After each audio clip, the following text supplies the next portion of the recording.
the Astros' first home playoff game in a decade, with a win putting them one more victory away from a spot in the American League Championship Series. And welcome to a sold-out Minute Maid Park in Houston for Game 4 of the American League Division Series between the reigning AL champion Kansas City Royals and the homestanding Houston Astros. With that, we welcome you inside the broadcast booth alongside Hall of Famer John Smoltz and A.J. Pierzynski, Matt Vasgersian. Let's talk about the visitors, John, and the task at hand for Ned Yost and the Royals. With their backs to the wall in an elimination scenario this afternoon, they'll hand the ball to Yordano Ventura, who had an abbreviated start in Game 1. Yeah, if you're Ventura, you're saying, not on my watch. You pass the baton. You do whatever it takes. You use this road crowd to a dull roar. Look at the last 7 road games, 5-0, a little bit of a high ERA, but this kid has bounced back last year from a rough bullpen, his first induction into the playoffs, and I expect his fastball, curveball, changeup combination to have more touch. He was amped up, he rushed it, and it showed in the first inning of his first game. Young and electric, and you could say the same thing about the Astros starter today, and with 0 postseason experience, rookie right-hander Lance McCullers has a chance to punch a ticket to the American League Championship Series today. Well, Lance McCullers is a 22-year-old rookie from Tampa, Florida, has a chance to do something that the Astros haven't done in a long time. And this kid, you want to talk about electric stuff, this kid has it. He's a 2-pitch pitcher, basically, a fastball and a curveball, but both of them are above average, both of them can get strikeouts, and both of them can win the game for him. The biggest key for him is controlling his emotions and therefore controlling his pitches and his tempo. Talking to Strami, the pitching coach over there, he said, hey, this kid has 2 pitches that can get him out. The key is he has to throw the fastball high enough to where they can't get at it at 98 and curveball enough for strikes where the Royals can't just sit on one pitch. If he's ahead in the count, can use his curveball to get ahead, the Royals are in trouble. The Astros Cinderella story hasn't hit midnight yet. In fact, it was a Dallas Keuchel-led victory yesterday, putting the Astros one more win away from moving on to the postseason. The Royals try to get this back to Kauffman Stadium for a Game 5. We're back with the lineups and opening pitch next.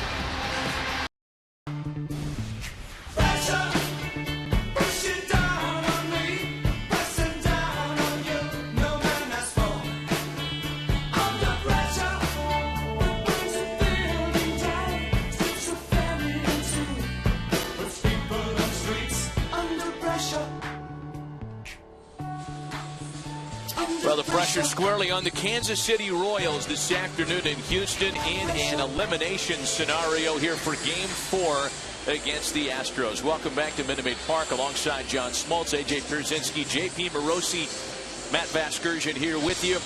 And we are set for a good one. 2 dynamic young right-handers vying for rights in Game 4. And for the Royals, once again, trying to get this series back to Kansas City for a Game 5. Ned Yost has not made one alteration to his starting lineup throughout the series. Once again, he'll have Escobar, Zobrist, and Kane off the top. Eric Hosmer just 1 for 12 in the series, batting cleanup at first base this afternoon. Kendrys Morales had another nice day at the plate yesterday, 4 for 11 with 2 home runs in the series. He's DHing, batting number 5. Mike Moustakas and Sal Perez, 6 and 7, a couple of all-stars this past season. Alex Gordon homered yesterday. He's in the 8th spot. And Alex Rios bats number 9.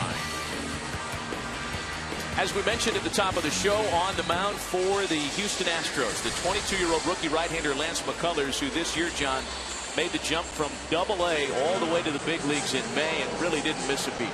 Yeah, he did it with 2 pitches, and the biggest thing, it's power versus patience. I think for this game to go the Royals' way, they're going to have to be patient, get favorable counts, because McCullers has 2 pitches that he throws when ahead.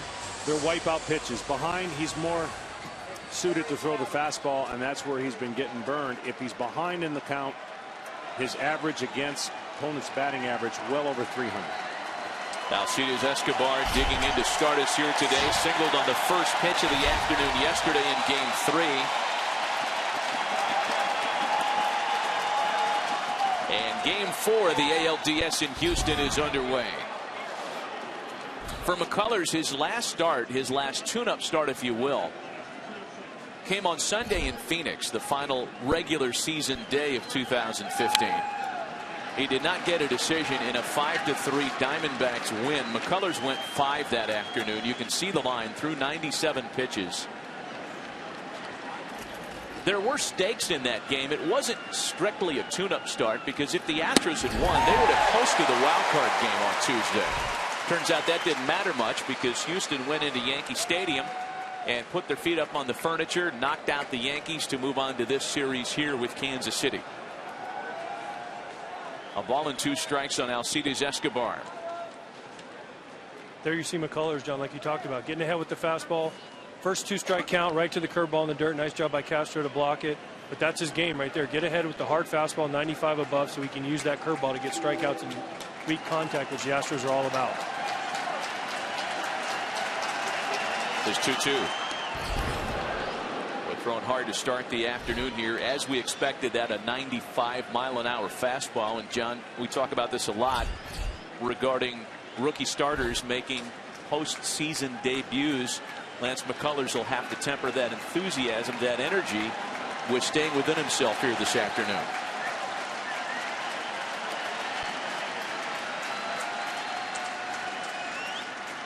Well, like every pitcher, first innings are very important. This is the only inning he's had trouble in his brief career. 5.91 ERA, 4 home runs in the first inning. Payoff pitch home to Escobar, hits him on the hand. Well, another big fastball that missed up and in, and Escobar's hit by a pitch. Now the training staff will come out to attend to him immediately. He walks toward the visiting dugout. Not how the Royals wanted to start this afternoon.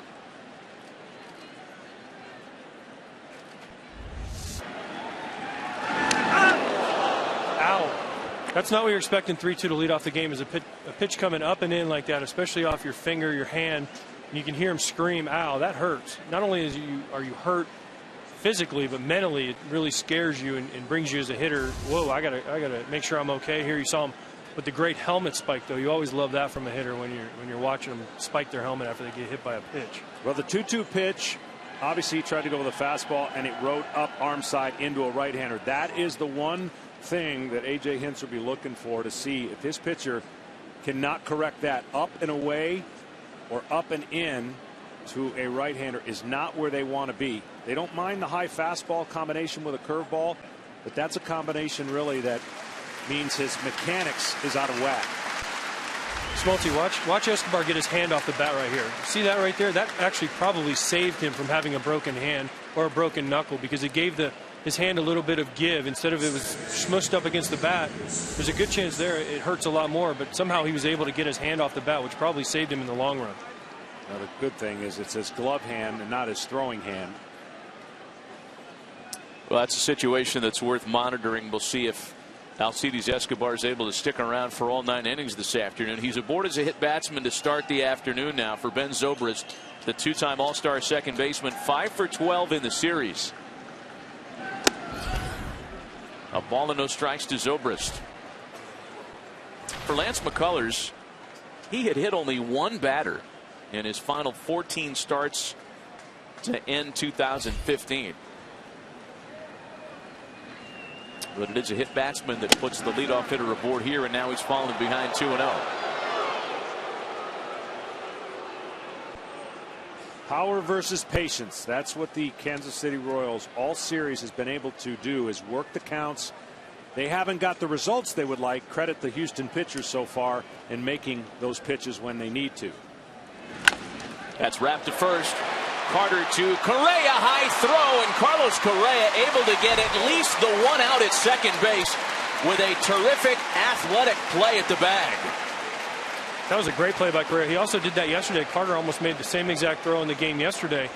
Pulls him up high. See how Carter's inside. He throws it, misses on the outside here, and Correa to not only catch the ball but get his foot back on the bag. That just shows you how athletic this 21-year-old rookie is. And for a guy his size to be able to make that play, that's a luxury that most shortstops don't have. If Altuve's on the bag, I don't think he's going to be able to get to that ball.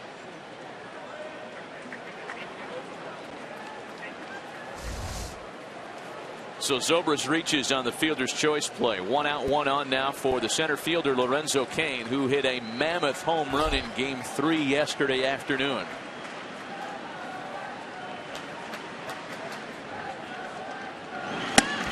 First offering from McCullers, catches the inside corner.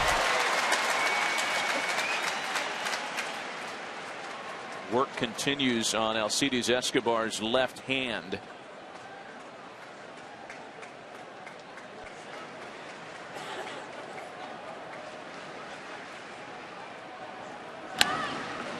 Kane sends a fly ball into the right field corner. George Springer there once again this afternoon for round number 2.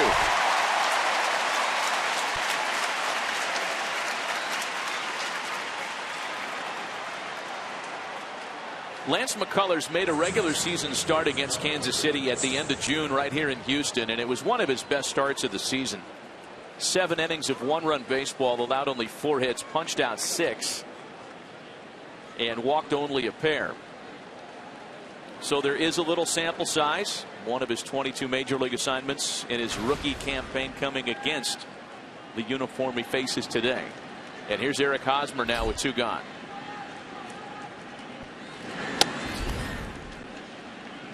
Ned Yost would like to get Hosmer going. 0 for 4 yesterday with 3 strikeouts. Just 1 for 12 in the series so far. The one hit Hosmer had was a huge one, though, with in Kansas City off Oliver Perez, drove in a run with Kane stealing on an 0-2 pitch that was almost in the other batter's box.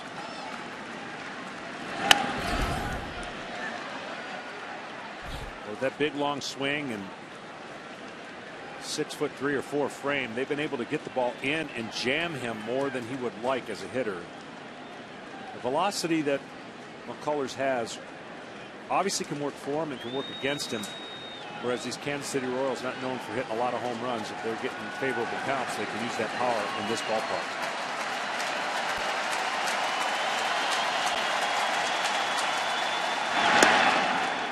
Two balls and a strike. It's one of the things that he is working on as a youngster, a changeup. He needs that third pitch to bring along. It's more like a dead fish fastball. He throws it far firmer than most people throw their fastball.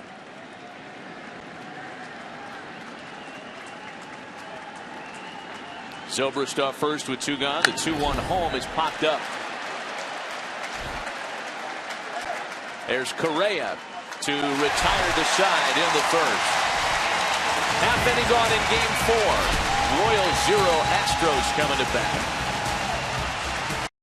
He hit batsman, but Alcides Escobar was unable to come around and score. A 0 hung by Lance McCullers in his half of the first, and this is what Yordano Ventura looks at for the Astros this afternoon. No changes from game 4 yesterday for A.J. Hinch. Altuve, Springer, and Correa off the top. Rasmus, Gaddis, and Gomez 4 through 6. Valbuena, Carter, and Castro at the bottom of the order for the Astros. It is Yordano Ventura on the mound for Kansas City here in game 4. An abbreviated rain-shortened start in game 1 in Kansas City. He's underway with Jose Altuve offering at the first pitch and sending a high pop wide of the third base bag for Moustakas, and 1 away. The line for Ventura in game 1, just 2 innings, did give up the 3 runs on 4 hits, and again after the hour-long rain delay was unable to come back out and continue. In part, John, because Ned Yost knew that he was going to tap Ventura on short rest for this afternoon if needed. Yeah, and this guy is electric. I mean, that's a great sign, getting the first pitch. Anytime you get the leadoff hitter on 1 pitch, you feel great in the first inning. But the one thing that he didn't do last start was the tilt on his breaking ball was a little flatter. He gave up some hits. Of course, they scored 2 runs in the first inning, which led to the crowd being taken out of it in their home park. A strike starts George Springer.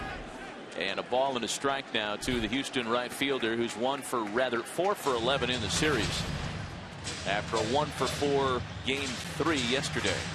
Now, John, does the rain delay affect you at all as a pitcher? I know he only threw 2 innings and 40 pitches, and he's coming back short, but does that affect you for your next outing? No, it shouldn't. Not at all. I mean, it's so abbreviated that you're able to work on things, and as JP reported, he was able to fix something in the rain delay underneath throwing. So at least it's a more glorified, firmer bullpen session. 2 balls and 2 strikes. Basically, he got the butterflies out in the first game, and now he's ready to go here in game 4. Yeah, mechanically, you're always wanting to be at your best, right, when you pitch in a postseason game. And he came out blazing. But the problem is his curveball was a little too firm, which that is a weapon for him. I know he just spiked one right there with 2 strikes. A full count now, 3-2.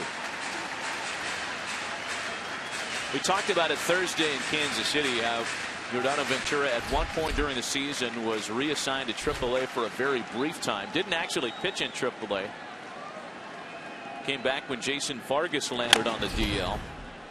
And upon reassuming his turn in the rotation, really turned things around. And in fact, it started with the night against these Astros in late July. He beat the Astros 5-1 on July 26th, and then won on a run in which he was victorious in 9 out of 10 starts. An ERA just over 3. Opponents hit .229 against him, and looked like the guy the Royals had in mind when they made him their opening day starter this year.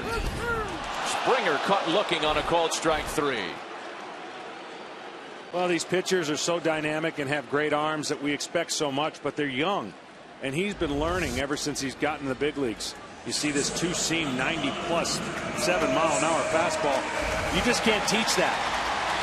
And so he has not only grown up before our eyes in the postseason last year, he's handled adversity, I think, as well as a youngster could. I know he never officially went down last year, but he was going down until the injury.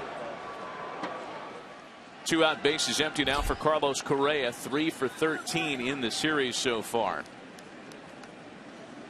That pitch he struck out Springer with, that's the pitch as a lefty. If a lefty can execute that pitch, it starts out about a foot off the plate and comes back for a strike. It's the hardest pitch to pull the trigger on. Not only because of the movement, but also because of the velocity with which he's throwing at. You have a split second, and as soon as you see it come out of his hand, you're like, that ball's outside, and then it comes back. You see Bartolo Colon with the Mets do that all the time. He doesn't have the velocity Ventura does, but that is a pitch that is impossible to pull the trigger on. 2-0 to Correa. Well, the Astros are aware of what they're dealing with here. John, you talked about the big breaking ball, but the velocity is a whole nother story. Ventura's fastball velocity on average the fastest in the game this year among qualified starters. And the thing is, it's not like you can tell by the way he throws it. It's such a free and easy, sits back on his back leg, and then that finish looks like he's kicking a field goal, as we mentioned before. But those numbers will speak for themselves when he's getting the ball where he wants to. And that one hits him.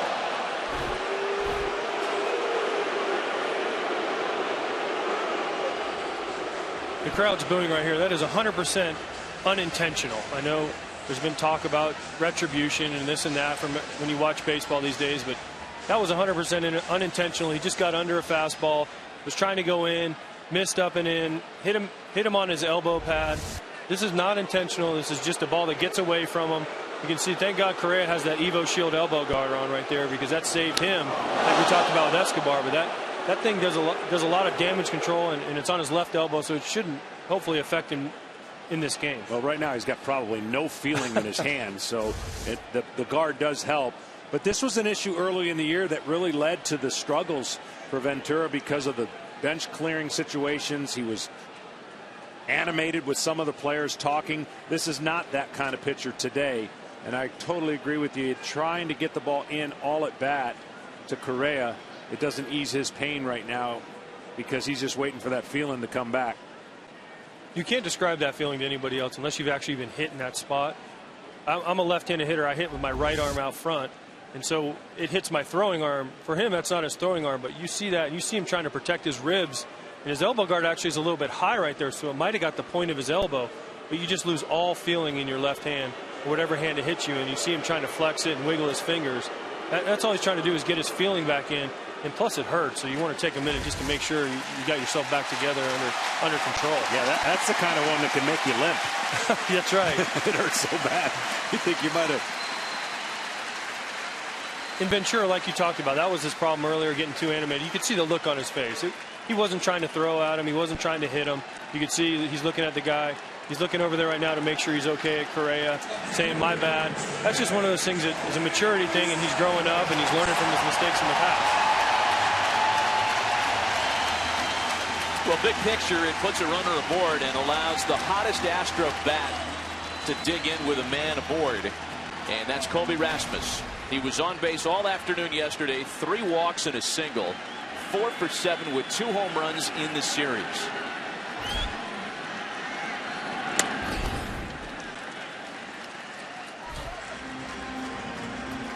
Colby Rasmus is so hot right now that as an opposing player in BP, if it wasn't the playoffs, you'd go up to him and just rub on him just to try to get some of his hotness on you. That's what guys do when they're hot. You try to rub up on them to get some of their hotness, get some of their feel. Hopefully it rubs off on you one way or another.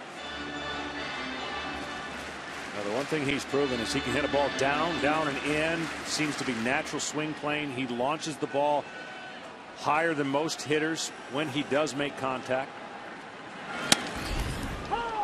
Ball's behind a ball and 2 strikes here. It's already been such a big series for Colby Rasmus, such a big postseason when you count in his home run against Masahiro Tanaka Tuesday in the wildcard game. Set a major league record by starting his career with an extra base hit in each of his first 6 postseason games. That dates back to his St. Louis days. Still 1-2.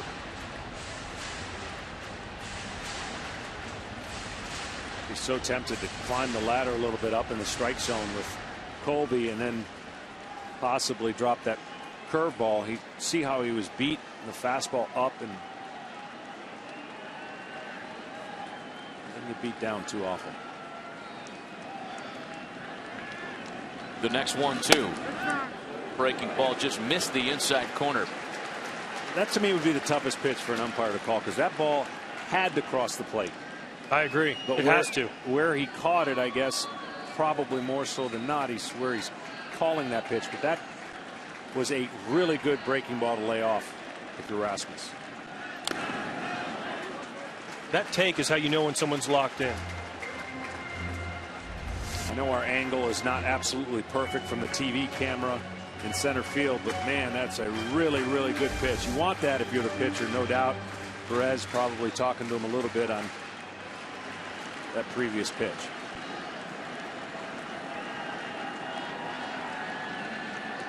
Evan Gattis waiting on deck with 2 away here last of the first. And Rasmus has a base hit. He beats the shift. Boy, the Royals had him played almost perfectly. Ben Zobrist was out there in that softball beer league rover position and was almost in exactly the right spot. Unfortunately, this was 3 breaking balls in a row, so he got to time it a little bit more, AJ, and he just, luckily the ball stayed in the ballpark and he beat the shift, as you mentioned, Matt. One thing about Rasmus playing against him, you have to bounce the breaking ball to him. He will swing at it, but you want to bounce it right on top of the plate. He'll hit the breaking ball in the zone, but if you can get ahead of him and then bounce it right on top of the plate, especially a harder breaking ball like Ventura throws, he has to make a quick decision, and therefore he will swing at the one that bounced. Unfortunately for Ventura, he threw him basically strike breaking balls that he had an easier time not only putting a good swing off, but he also laid off a couple. That sets up Houston's leading home run and RBI threat during the regular season, the DH Evan Gattis, who takes a big pass at a breaking ball, a swing and a miss. Now, I know game to game things can change, but I've noticed with Gattis seems to be not tracking the ball the way he normally does. There are things that he can do to adjust. He swung at a lot of pitches out of the zone yesterday. Well, that's his thing. He swings. He's not up there taking. He's not up there looking to walk out, as all the Astros are. But this guy swings. That was a good take on a ball that bounced about 4 feet in front of the plate. But you see Perez just slide out, get his body in front of it. That's just picture perfect right there for a catcher to knock that ball down. Not only knock it down, but have it go nowhere. And laying it at his feet, didn't give the runners even a thought about advancing. But Gattis is just. Looks like he's a little bit jumpy. He's not seeing the ball, like you said, out of the hand. Sometimes you just got to let the ball get a little bit deeper and think right field. 2 balls and a strike. Gattis has a couple of singles in the series, but he's yet to hit for that kind of extra base power that we know he's capable of and that he did for most of the season this year. I also think the Royals have done a good job of speeding him up, John, throwing him heaters in to try to get him to open up the outside corner.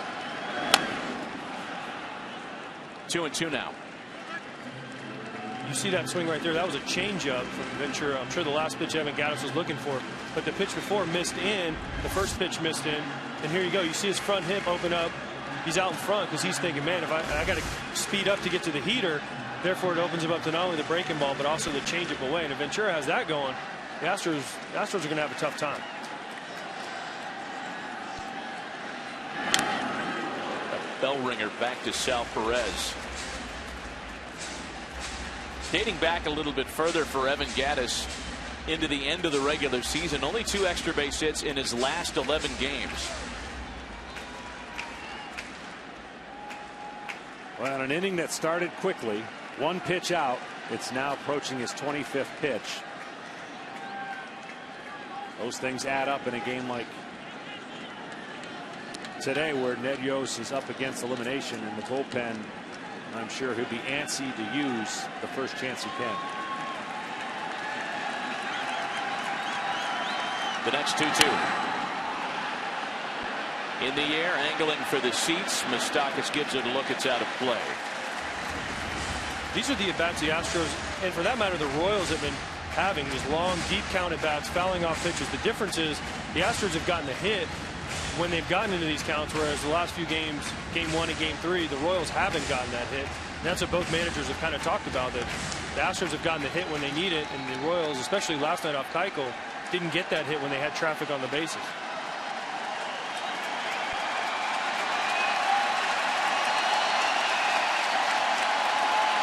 The next 2-2.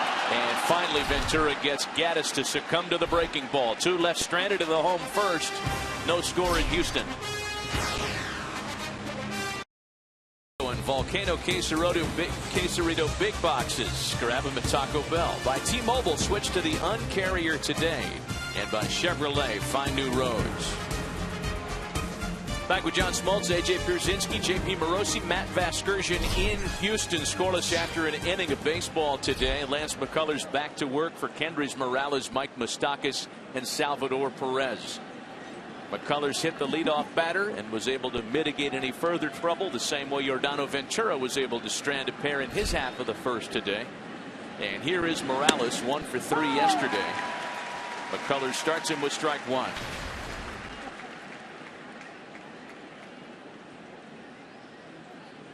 Kendrys Morales 4 for 11 in the series. Had the big 2-home run game earlier in the set in Kansas City. 22 home runs, 106 driven in during the regular season. And had it not been for guys like Mark Teixeira, Albert Pujols, and Prince Fielder, you'd probably be talking about Kendrys Morales as the front runner for American League Comeback Player of the Year. Fact is, there are a lot of candidates this season.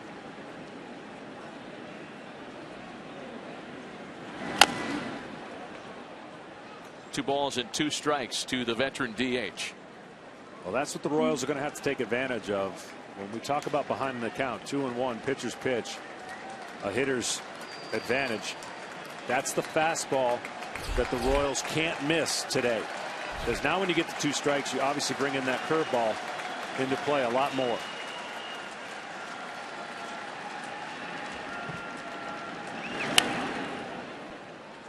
He has still 2-2. 2 different breaks to his curveball.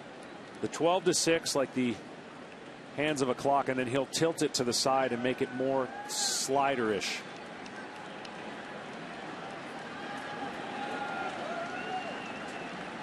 There's the breaking ball to put him away. First strikeout of the afternoon by the rookie right-hander. So this is the pitch I'm talking about. He starts it at the height of the fastball where the hitter last seen that pitch, and then he thinks, oh, tight spin, can't recognize it as quick as you would like, therefore swing and a miss. He won't throw a ton of them with 2 strikes for a strike, but he can. He's got his curveball that if he needs to hit early in the count with a strike, it's a different break. There's Mike Moustakas now. His first hit of the series came yesterday, a double late in the ball game. Just 1 for 10 in 3 games so far in this set.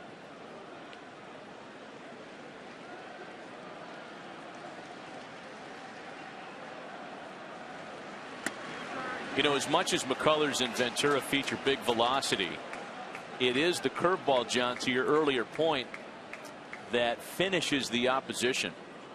Top 5 totals in curveball strikeouts in all of baseball. There's another good one there. 2-0 curveball. If you're Mike Moustakas right there, you're looking at it going, I'm 2-0 right now. It's a 0-0 game in the top of the second. I'm looking for a pitch I can drive, and Lance McCullers drops a curveball, and that'll just ruin your day right there. Flipped one up there that stayed high. 3 balls and a strike now. Salvador Perez waits next. 1 away, bases empty. Top of the second. No score early this afternoon.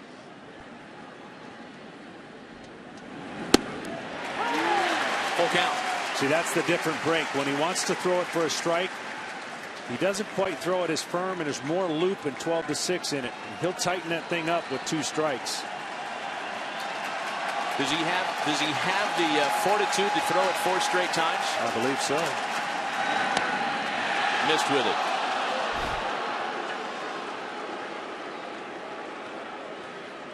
Usually as a pitcher, if you're concerned about what a guy's going to do to your fastball, you're going to throw that breaking ball.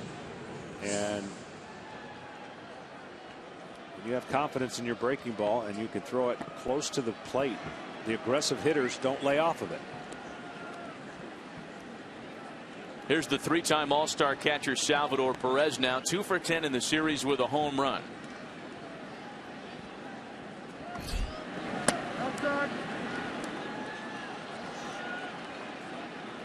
We talked about this yesterday in regards to Dallas Keuchel. There's nothing about this ballpark that would scream pitcher friendly. Yet in the case of each of the last 2 Houston starters, they have enjoyed their home environment.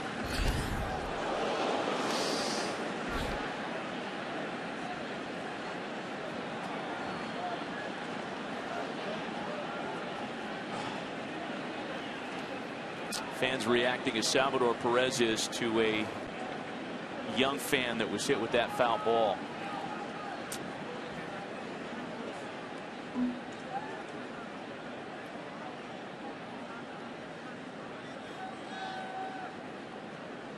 Those are the frightening human moments that can silence a capacity crowd instantly.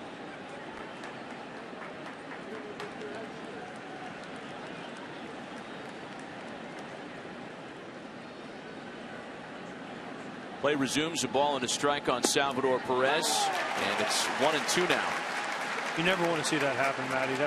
That'll take you not only out of your bat, but out of your whole day. You saw Salvador react, take his helmet off, and just look like very concerned, as he should have been. But that's the thing that it can just ruin your whole day.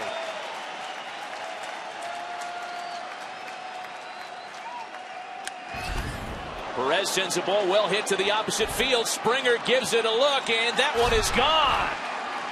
Big Salvador Perez waits back on a breaking ball and makes it 2-0 Kansas City.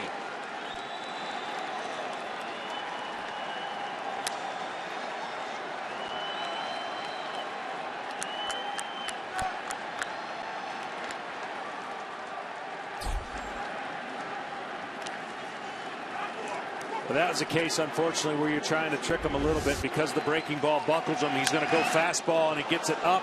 And as a hitter, AJ, you know up, you have more chance to do something even if you swing late. Well, that's one thing about Salvador Perez. That's his zone. Up and out over. And I love the catcher's reaction, Castro, and also McCullers' reaction.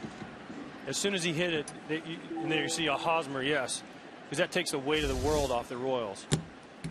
Here's Alex Gordon now, who takes a strike.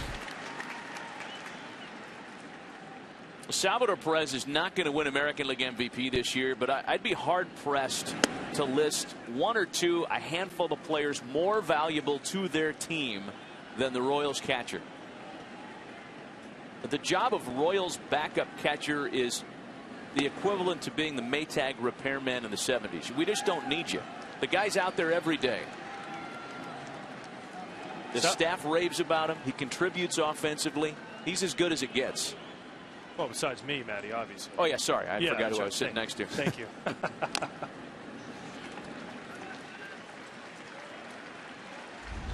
Here you see that pitch from McCullers right here. Fastball. They're trying to go away. Throws it up and away. Watch McCullers and watch Castro. They know it right away. You see Castro put his head down. You see McCullers look up to the sky, just hoping maybe it'll hit a beam up there or something to keep it in play, but no such luck for those guys. Well, that was indeed a fastball. I incorrectly identified that as a breaking pitch. It had a little hump in it. That was not the big 95 plus at the knees for sure. And a mistake that McCullers lets fly for a 2-run home run. Meanwhile, 2 balls and 2 strikes to Alex Gordon.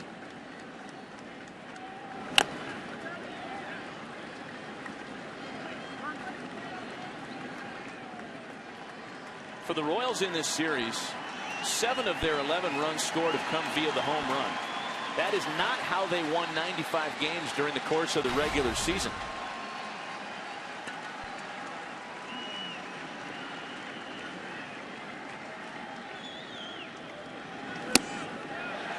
And the count is now full to Alex Gordon. This has been a one-on, one-off, keep the line moving type of offensive attack. And that's been the case for the past couple of years. This lineup is just stingy. Still full to Alex Gordon.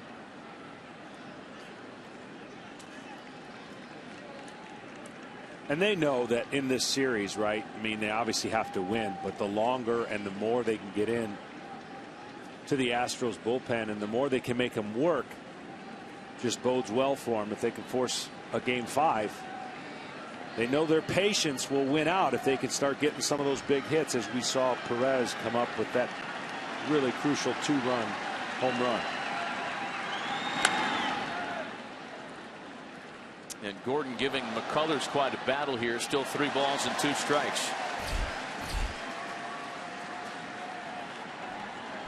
Gordon's home run yesterday of the opposite field variety against Houston closer Luke Gregerson in the 9th that made it more interesting.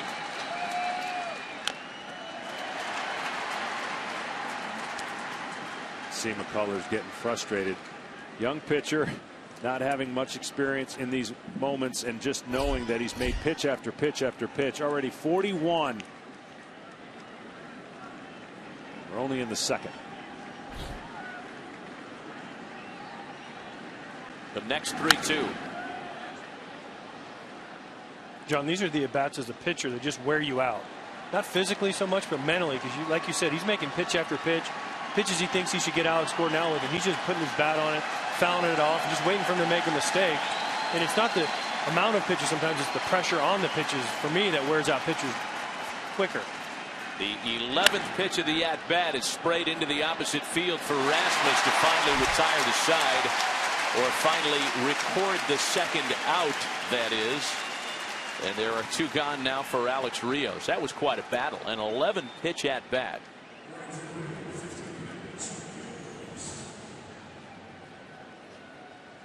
So now the number 9 hitter Alex Rios. He was hitless yesterday, 0 for 3 with a walk.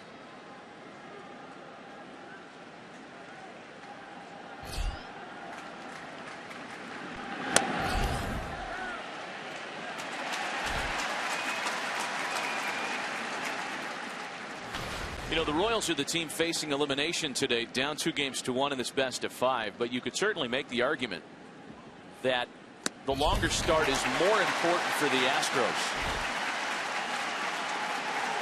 Houston's bullpen depth not as great as it is for the Royals. 0-2 to Rios. He swung out and missed. A couple of strikeouts, but a couple of runs on Salvador Perez's 2nd home run of the postseason. Early in Houston, it's 2-0 Royals. 21 home runs during the regular season, a Royals franchise record for a catcher. He's hit 2 this postseason, and his 2nd inning home run here gives Kansas City a lead for Yordano Ventura to work with as he faces Gomez, Valbuena, and Carter in the 2nd. Carlos Gomez 1 for 4 yesterday with a big 6th inning RBI, but I think it's fair to say it's been an unusual series for the veteran center fielder as we say hello to the 4th member of our broadcast crew, JP Morosi. Yes, Matt. Carlos Gomez told me the other day that playing through this oblique injury. What's that about the oblique injury? It's a 2-1 ball game. Not to interrupt you, JP.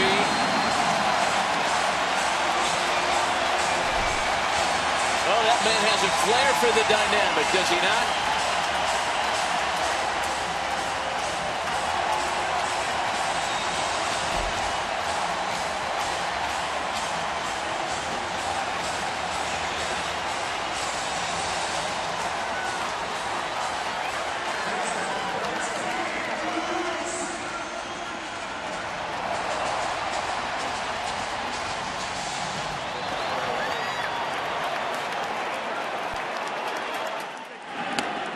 Luis Valbuena now. JP, you were saying? Yes, Matt. As I was saying, Carlos Gomez playing through an oblique injury. He told me earlier in the week, when I swing, it hurts. When I swing and miss, it really hurts a lot. So my plan is to not miss. And obviously, Matt, the plan was executed quite well on that last swing. Yeah, so far so good for that plan. And it has been outhouse or castle for Carlos Gomez in this series. Valbuena swings and sends a drive to center field. That ball's well hit. Kane feels for the wall and makes the catch.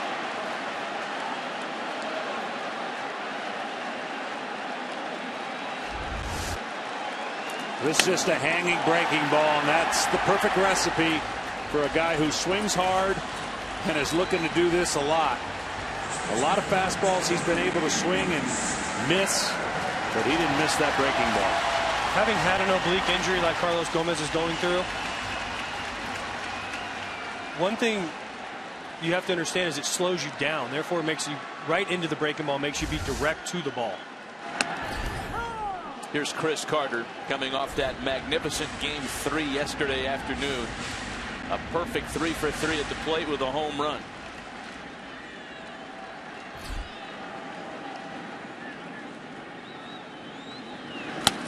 So Houston gets one of them back immediately. And again, the home run has been a big story in this series.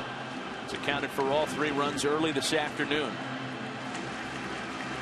You can't help but think when you watch Carlos Gomez, he is one of the most, if not the most, polarizing player not named Pierzynski in Major League Baseball these days. I would tend to agree with you there, Matty. Carter swings and misses to go down on strikes. I mean, he's got some of the most talent in baseball. He can hit, he can run, he can hit for power, he can throw, he can play center field, one of the best center fields you'll see. But he just sometimes does some things that rubs guys on the other team the wrong way, and I give him credit because he does not care at all. He doesn't care. He does what he does, and he's very good at it, and he deserves credit for what he does on the field. Just sometimes he does some things that might make you a little mad. To Jason Castro now. He had a couple of RBIs yesterday on his first base hit of the series. I mean, there have been some well-publicized run-ins a couple of years ago with Brian McCann, then as a Brave, Gomez as a Brewer. He plays with a flair. He plays with a style. He'll let you know how he feels. He'll talk back. But all of it's pretty genuine to his character. You're exactly right. That is Carlos Gomez. He's got high energy. He brings it every day when he plays. He brings it every day in the clubhouse. You see him bouncing around off the walls in the clubhouse. And sometimes, as I know, and Matty, you made so clear to everybody out there, that sometimes that can rub people the wrong way. And Smoltzy, I'm sure you face guys like that when you pitched, and sometimes you just have to live with it because he's so darn talented and he's a pretty good player. Yeah, you definitely can't let it get you off your game, that's for sure, and it can have a reverse effect if somebody annoys you. 2 balls and 2 strikes to Jason Castro. I will say this for Carlos Gomez. Every person I know that has played with him absolutely loves him. They say he's a family guy. He's a guy that cares about his teammates. He cares about other people on his team, and that's the most important thing at the end of the day. Swing and a miss finishes off the second 4 strikeouts for Yordano Ventura early this afternoon, but Carlos Gomez's first home run of this postseason has made it a 2-1 Kansas City lead.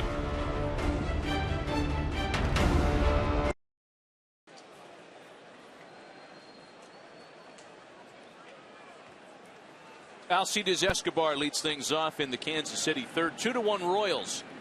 Top half of the 3rd inning. And Escobar with a quick pass and a miss. Carlos Gomez going deep last half inning. His second home run of the postseason. His first here against Kansas City. Of course, he homered on Tuesday in the wild card game against the Yankees. A ground ball chance for Correa. And he retires his opposite number for out number 1.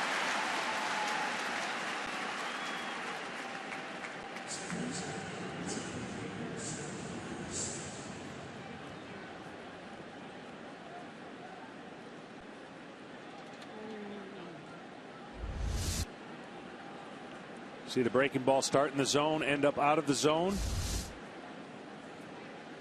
Could change the speeds, 81 to 96 miles an hour. Fastball to his curveball. Here's Ben Zobrist now with one away. Zobrist reached on a fielder's choice play back in the first. It's been a two-run home run by Salvador Perez and a solo shot that we watched from Carlos Gomez that explains the 2-1 score early this afternoon.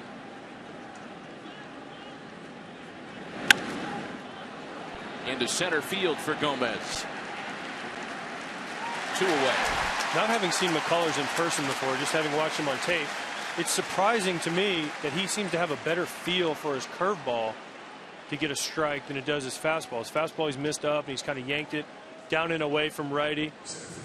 But his curveball is when he goes to when he seems like he needs a strike. Watch his fastball, watch his arm, watch where it ends up. Look at the front of his leg. Now this is in slow motion, but a lot of pitchers who throw hard come through, whip that arm, the front of his leg.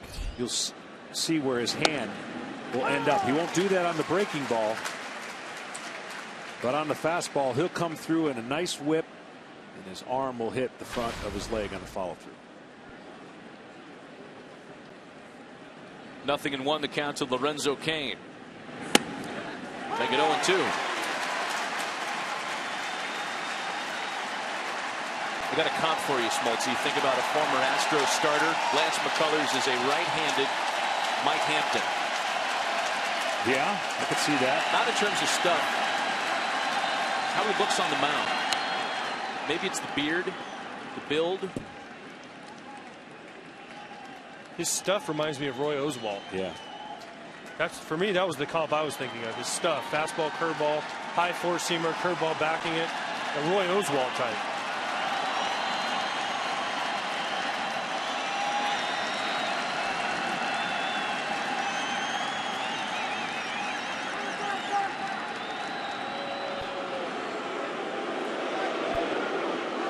Not a bad idea for Lorenzo Cain to step out on 0-2.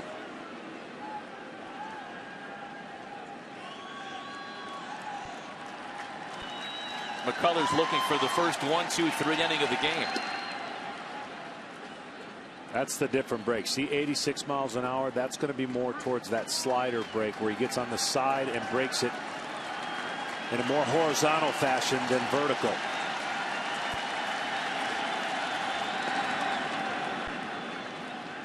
Still 2 balls and 2 strikes.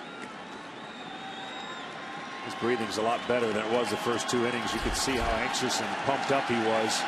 Now a little bit more in rhythm.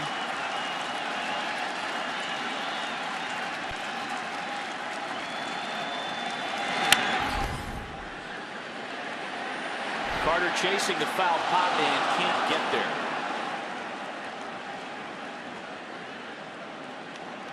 The dude in the lime green shirt's all over him too. That dude in the lime green shirt wants no part of Chris Carter. Chris Carter's one of the nicest human beings on the planet. They call him the gentle giant. He's big as all get out, but he is as nice as they come. Soft spoken. Here's the next 2-2 to Cain. He checked his swing, and it's a full count now, 3-2. Castro's got to help him out a little bit. Just ask for a check.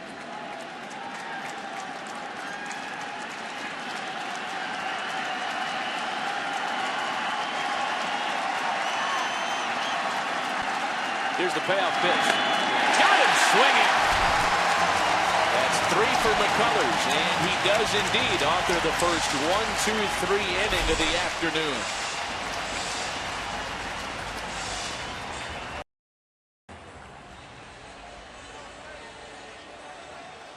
Jose Altuve leads things off in the home half of the third. It'll be the top of the order here for the Astros. Altuve, Springer, and Correa against Yordano Ventura.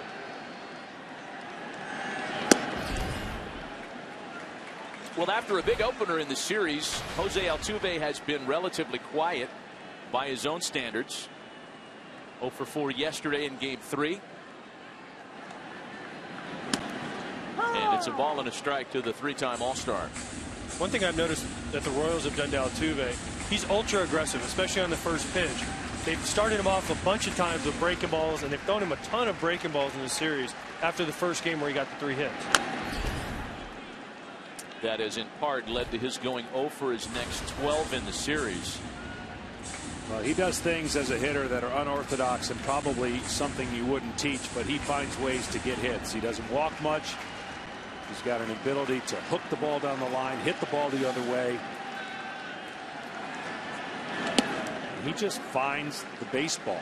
I mean, it's rare that a guy with his size could do the things with a bat that he does, but every year it's around 200 hits or more. George Springer waits next. It is one of the many similarities between the Astros and Royals, as Altuve swings and misses. Neither one has a traditional leadoff hitter, yet both teams win when they lead off with those atypical guys atop a lineup card. Well, Altuve doesn't walk his way onto base. He hits his way onto the base. As John said, he has 200+ hits almost every year, and that's where he gets his on-base percentage and his batting average. He doesn't get it from walking. It's by swinging the bat and getting hits. 5 strikeouts for Yordano Ventura as he goes to work on George Springer. Springer was caught looking on strike 3 in the first. We talked about this Thursday in Kansas City that Yordano Ventura made his first ever postseason start last wild card game. Came out of the bullpen, gave up a big home run to Brandon Moss, and nobody in Royal Blue was sure that he'd have any additional chances to pitch in the postseason last year. We know what happened from that point on. The Royals came back with that magical snatch and back victory, went all the way to the World Series, and after that lid lifter, Ventura was very good in last year's postseason. Well, mentally, Ed had a chance to crush him. I mean, that's the one thing you don't know the heartbeat of a guy when he faces adversity like that in his first very experience in the postseason. Coming out of the pen, had never done that. I mentioned the stat that was there for the Oakland A's hitter that was at the plate that couldn't or didn't hit a pitch over 96 miles an hour all year for a hit. And lo and behold, he did. A few runs later, and Ventura was back in his groove in the rotation doing his thing. He made 4 postseason starts last year, won 1 of them, ended up pitching over 25 innings in the fall last season. Remember, he was out there in Game 6, the elimination game in last year's World Series, and gave the Royals 7 shutout innings.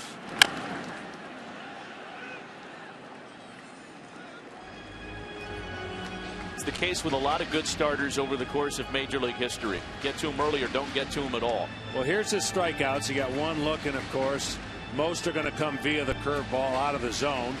That's when you know he's got his good stuff. The hitter has to respect the fastball, and they can't lay off of that pitch. So when he's doing his thing, he's commanding the fastball enough to where they respect it, and then they're trying to cheat and go get the fastball, and he throws the curveball under the barrel of their bat.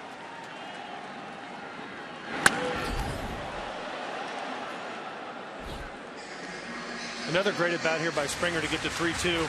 He went 3-2 his first at bat, took a fastball, the comeback fastball we call it, on the outside corner. But here again, he's running Ventura's pitch count up. He's having a great at bat. 3-2, battling some tough pitches away. Again, these are the kind of at bats that wear down a pitcher.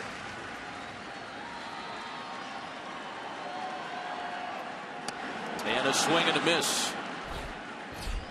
6 strikeouts for Yordano Ventura through just 2 2/3 today. See, he kind of slipped on his follow through. It might have looked like he had done something to show up the hitter, but he wasn't. He spun out.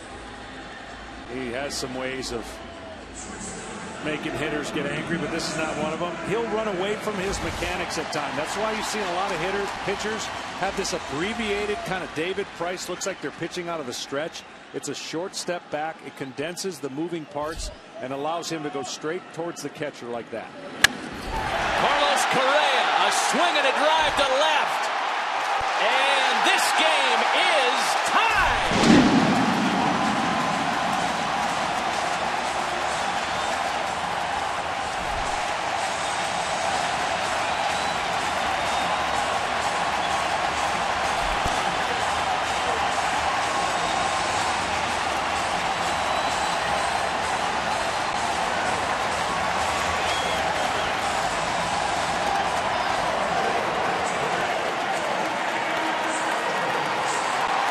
feeling for Carlos Correa after getting plunked at the at-bat before on Ventura to go up there, first pitch, get a fastball out over the plate, not miss it, tie up the score. For a 21-year-old kid, we've talked about this all series, this kid has the composure of a 20-year veteran. Colby Rasmussen, 12 home runs in this series, 11 of them of the solo variety, including the solo jobs by Correa and Gomez for Houston.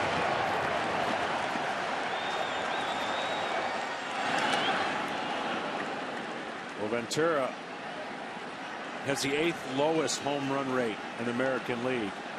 And the Astros now have hit their 5th first pitch homer of the postseason. They're hunting fastballs. They're a solo home run hitting machine. Lead all of baseball in that category. And usually, John, solo homers are okay by a pitcher, but in the postseason, you want to try to limit them, especially against the Astros, who score most of their runs by home runs. So if you can limit their home runs, that's the way to beat them. Keep them in the park. It's easier said than done here.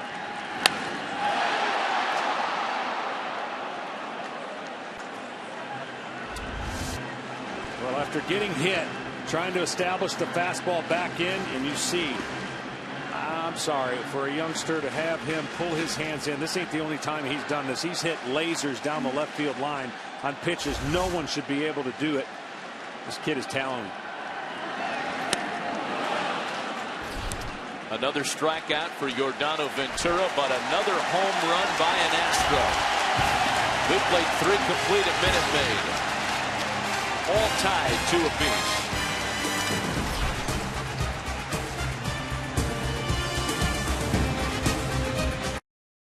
Home runs than any other player, any other shortstop in baseball this year. And his first postseason blast has tied us at 2 apiece. Back for the top of the 4th, and Eric Hosmer leading things off against Lance McCullers. Hosmer, Morales, and Moustakas. And a quick 0-2 count on the Kansas City first baseman.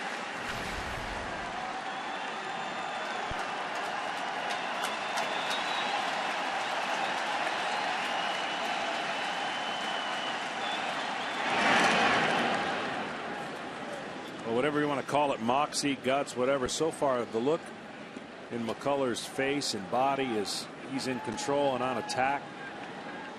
And as he develops, he'll understand the touch he needs to get through the whole game.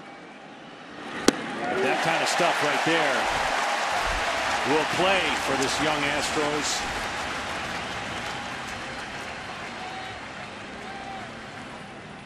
Boy, Carlos Correa had his coming out party this year. He is one of the favorites for American League Rookie of the Year. 21 years and 14 days old when he made his postseason debut. Became the youngest player in franchise history to play in the fall. A former #1 overall pick. And of all the biographical notes on Correa, McHenry's Morales swung the bat. Looked like that clipped him as well. That's a bad feeling as a hitter right there. He's cheating. He decided we call this a predetermined swing. He decided 3 weeks ago he was going to swing at this first pitch right here. And for him to swing and then it clip him in the back foot, that is a bad feeling. Plus, you'll see that all day long on TV. All your friends will be calling you, texting you. How in the world do you swing at that pitch? What are you calling here? I'm going right back in there.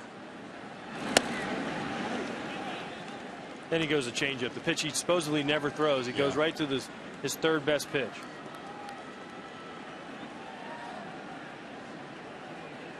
We've seen that changeup a little bit more this afternoon than I think any of us expected to.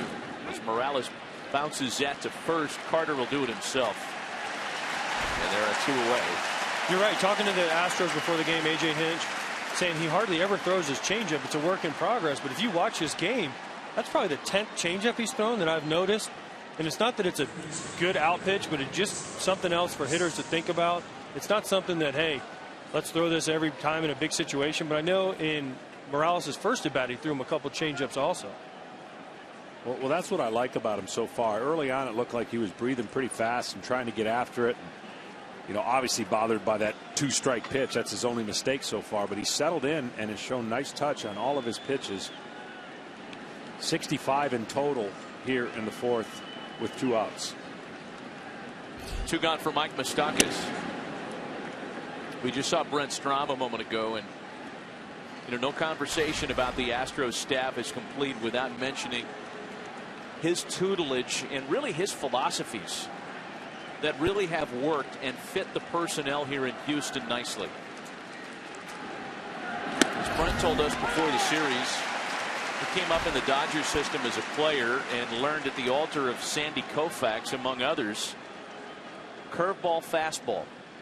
And Brent's personal philosophy is let's work up in the zone. In this day and age of everybody trying to induce ground balls, low strikes, preaching the sinker philosophy, Strom feels almost the opposite.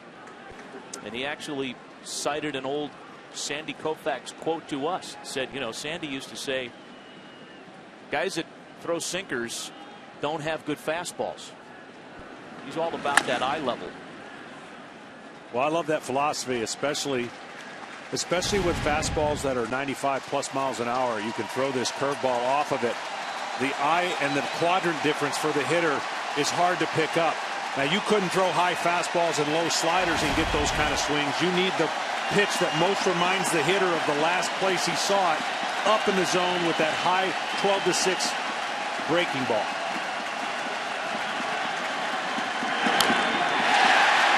Still 2-2. But the key, Matt, is all about where that fastball is. You have to command your fastball, make the hitter aware of your fastball, and that makes your curveball and breaking pitches so much more difficult.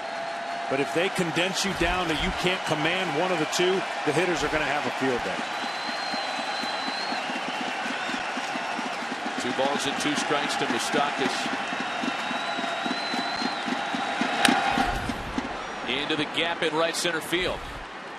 Gomez is over for it quickly, and that keeps Moustakas to a single, but it does allow Salvador Perez another chance to bat with a runner on. Now, interesting when you talk about that, John. As a hitter, we're all taught now, because everyone's taught keep the ball down, keep the ball down. Everyone nowadays can hit a low pitch. It seems like all the hitters are geared from the time they're young to hit a low pitch. You look at a lot of the rookies that have come up, the Chris Bryant, the Bryce Harpers, the guys that have all this power at such a young age, they hit the ball down really well.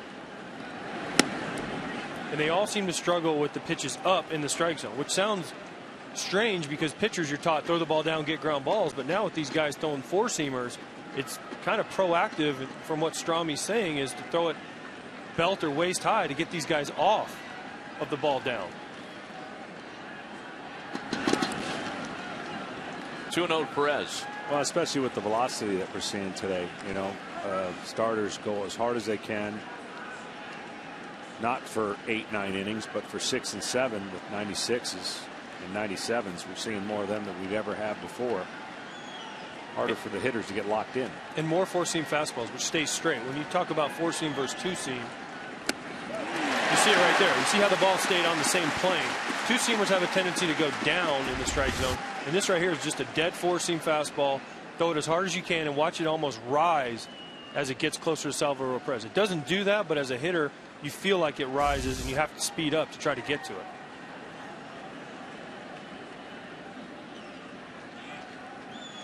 The 2-1, and Perez pops it up. Valbuena calling off McCullers to retire the side and leave a 2-out single stranded through 3.5, tied at 2. Here in FS1, Game 4 between the Blue Jays and Rangers. Texas trying to close out the series. Toronto tries to get it back to Canada for a decisive Game 5.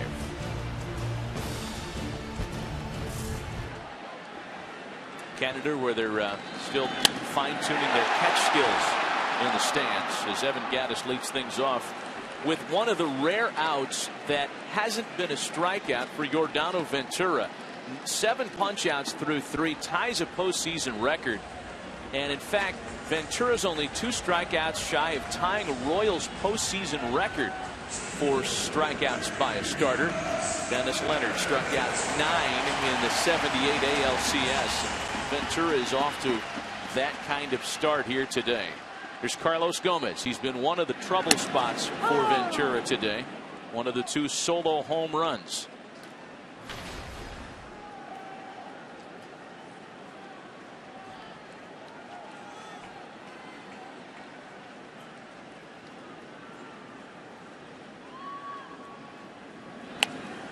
Gomez bunting. Ventura on it quickly. Throw to first is a little offline, but Eric Hosmer does a nice dance to ensure the out. Ventura, talking to him earlier in the series, real good athletic fielder. He claims he played shortstop and that was his favorite position. Good arm, gets to the ball. He knows that the runner is going to be extremely fast. Hosmer so good with his feet. You know, that's obviously Gomez bunting for a base hit. He's got the power to leave the ballpark. He's done it twice in the postseason, including doing it about a half hour ago. How do you feel about the one-out sneak attack on the bunt attempt? Maybe if he hadn't hit a home run earlier in the game on the first pitch, you go up there and say, okay, I'm going to bunt, maybe draw the third baseman in, but I'm trying to go deep again. He had a good swing. His oblique, maybe his oblique's hurting again. Matty, you never know. Maybe after the home run, he's running around the bases. He hurt his oblique, but he tried to bunt twice in that at bat, which I thought was odd. 2 out, bases empty for Luis Valbuena, who hit a ball to the center field wall in his first at bat in the second.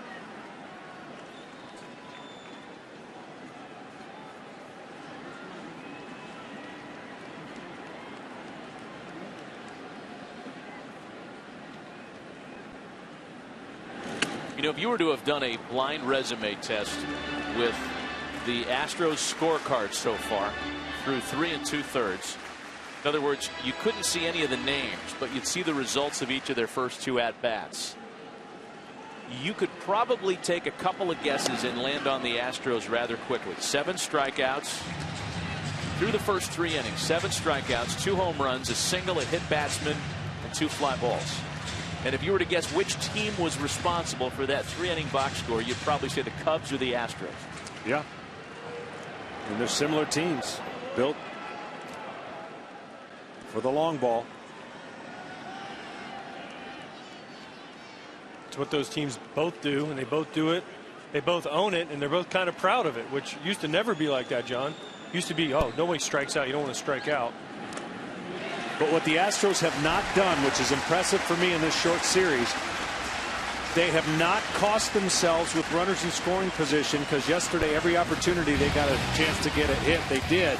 And this home run for Kansas City is really where their offense has come from. And these 2 solo home runs, both of them mistakes. This one, he just bum rushes them. Goes up there looking for a fastball after getting hit. Impressive. And got it done. 2-out walk gives the man who hit the home run yesterday an opportunity. Here's Chris Carter once again. But honestly, when this series, before it started, one of the things that I thought could be a real issue would be if they get runners in scoring position, can they make enough contact? Because that's where the strikeouts come to haunt you. The strikeouts with nobody on, so be it. I get it. That's not a big deal. But runner on third, less than 2 outs. Second and third, less than 2 outs.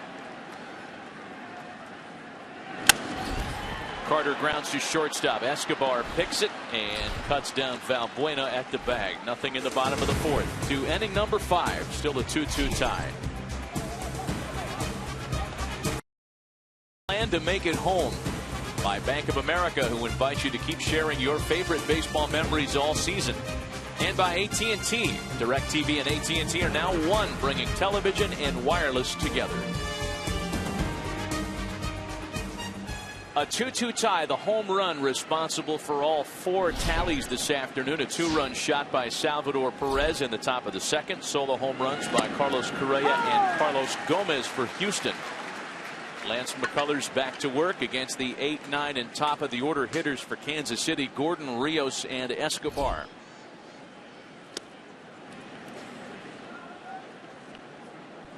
Alex Gordon lined to the opposite field back in the 2nd. Part of a 3-for-12 series for him.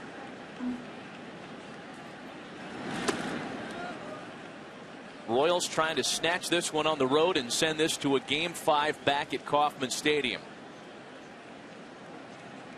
And stave off the off-season speculation over players like Alex Gordon and Ben Zobrist. A couple of notable free agents to be for Kansas City. You know, in this series, when you think about both these teams, neither team really, other than the home runs, have been able to establish themselves on the base pass and get aggressive with stolen bases. There hasn't been a ton of traffic. Credit the pitchers. for battling and keeping the speedsters off base, but the Royals need to get that going.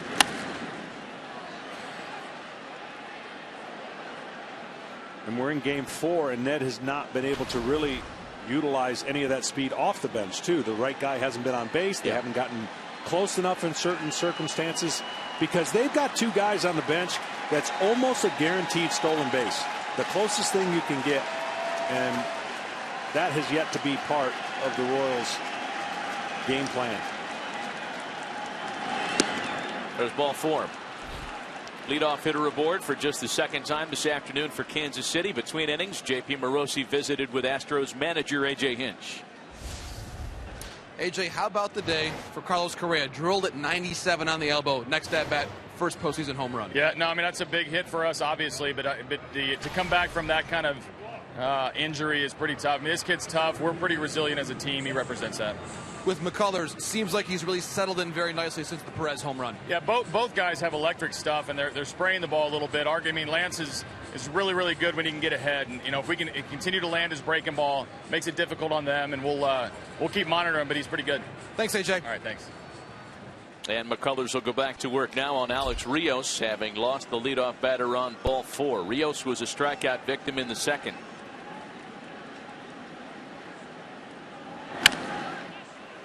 Part of the Astros' success, and we have documented all series long, the turnaround here in Houston. It's a team that went through the worst 4-year stretch of any organization in the divisional era since '69. And they have rebuilt themselves with some terrific work in terms of player development. They've used those top draft choices well. They have supplemented that rebuild with the free agent market. Even a guy like Lance McCullers Jr. He was a 41st round or a 41st overall pick in 2012. Supplemental choice when they lost Type B free agent Clint Barmas to the Pirates. And a swing and a miss by Rios for out number 1.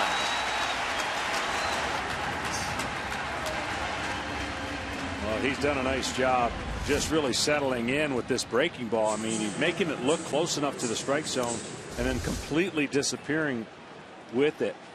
We talked about the first inning issues and jitters, but as each at bat for the lineup goes through, he gets better and better. 280 average first at bat through the lineup, second at bat through the lineup 202, third at bat 179. That's impressive for anybody, yet alone a rookie. Now, is that just a case of young guy being too amped up, too excited for every start? Not counting, obviously, today being a postseason, his first career postseason start. But if that's his history, is there a way to change that? Do you change something pre-game warm-up? Do you change something in your routine? Do you sit down with Strami, the pitching coach, and be like, hey, let's try something different? Over time, you can. I mean, that's something every pitcher goes through, a period of a couple bad. All it takes is a couple bad first innings to get your ERA up to a point where people think that might happen all the time. But yeah, I mean, that feel and that touch, which is getting better and better as the game goes on with his pitches, especially his breaking balls, he'll learn. A ball and 2 strikes. The count to Alcides Escobar. To your point, John, I've seen pitchers that have had trouble, supposed trouble or perceived trouble in the first inning, throw their warm-ups and then sit down to simulate the first inning, then come back, warm up before they come in from the bullpen. Did you ever have that problem? Did you ever try to do anything like that? Is that something that works? Biggest thing I wanted is I wanted to warm up and then go right out and pitch if I could. I didn't want that gap of time. Got him. A big-time tilt for McCullers there on a couple of swinging strikes to Escobar to record his 6th of the afternoon. Well, with each one of them, he's growing in confidence. They're all going to be via the secondary pitch, his breaking ball. And he has some of them firm, some of them slower. He's been able to have the tilt on that, going the 12-6 variety with a few of them that he'll shape with a more lateral, horizontal break. Ben Zobrist started with strike 1. Zobrist is 0 for 2 so far today. Lance McCullers hadn't even been in the big leagues for a month. when he posted a complete game 11 strikeout victory over Baltimore in early June this season.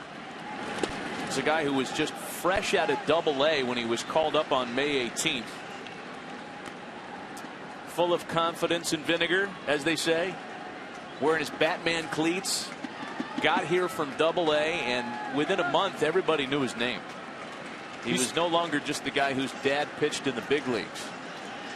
You see more and more guys just skip AAA in general.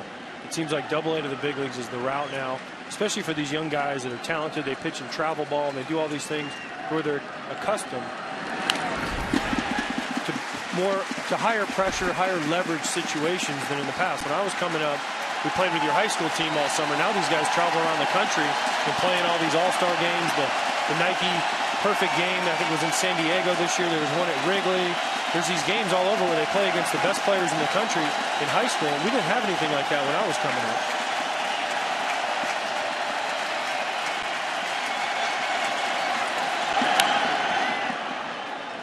Still 1-2.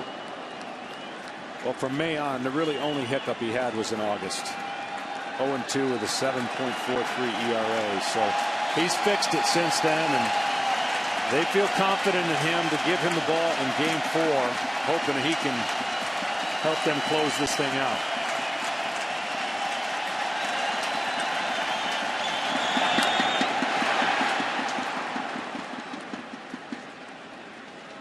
In the past, with Alex Gordon on first base, with 2 strikes and 2 outs, you could almost guarantee him trying to steal a base somewhere along the way here. But because of his injury with the groin, where he missed, I think, 7 weeks, almost 2 months with the groin injury, he's really slowed him down and slowed down his running ability, because he used to run, get a good jump. He's not the typical leadoff guy, but he could steal you a base. And this is where the Royals would put pressure on you. And like you said earlier, we haven't seen that at all. On the ground for Altuve. Nothing in the Kansas City fifth. Leadoff walk left stranded. Middle of the afternoon, still tied at 2. With your favorite team at the MLB.com shop. And follow every pitch of the postseason with MLB.com At Bat, the #1 app for live baseball. Stay connected with highlights, replay reviews, scores, and more. Download the At Bat app today. Lance McCullers and Yordano Ventura have been terrific this afternoon, locked up in a 2-2 draw in the last of the 5th. Ventura back to work. He gets Jason Castro to start the 5th inning. Castro falls behind 0-2 rather quickly. Castro, Altuve, and Springer here for Houston. I don't think Castro could have hit that pitch if he knew it was coming. That's a high breaking ball, as opposed to the breaking ball that catches the plate and misses off the plate in. Surprise, Castro has not been able to catch up to Ventura's fastball at all. The first at bat, just fastball, fastball, fastball, see you later. But and he swung at the first one, and then he's gone curveball, curveball. I always get a little nervous when a guy can't catch up to your fastball and you bring that breaking ball bat speed back into play, especially if you hang it. Especially if you're throwing 98 miles an hour like Ventura is. You see a fastball right there, you see it throw right by him. Just like you said, John, sometimes you try to outsmart yourself instead of just throwing the pitch that you see right here, a high heater that Castro has had a hard time catching up with the entire series. That is 8 today for Yordano Ventura. He has been absolutely electric. Top of the order now, Jose Altuve trying to snap out of an 0 for 13. Well, you see that backswing caught Perez's glove. Doesn't look like much on TV, but I'm sure you could speak to what that feels like. It surprises you more than anything. I think it didn't hit him. It looked like it caught glove, not skin. It just surprises you as a catcher because you don't expect that after a guy swings. You expect foul balls. You can kind of mentally prepare for those, just not backswings. And you saw Castro afterwards. You see Castro here afterwards kind of stop and ask if he's okay. That's catcher on catcher politeness right there.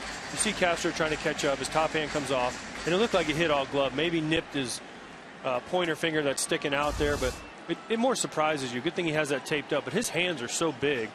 Perez's hands they're gigantic. You can't explain it until you actually shake his hands.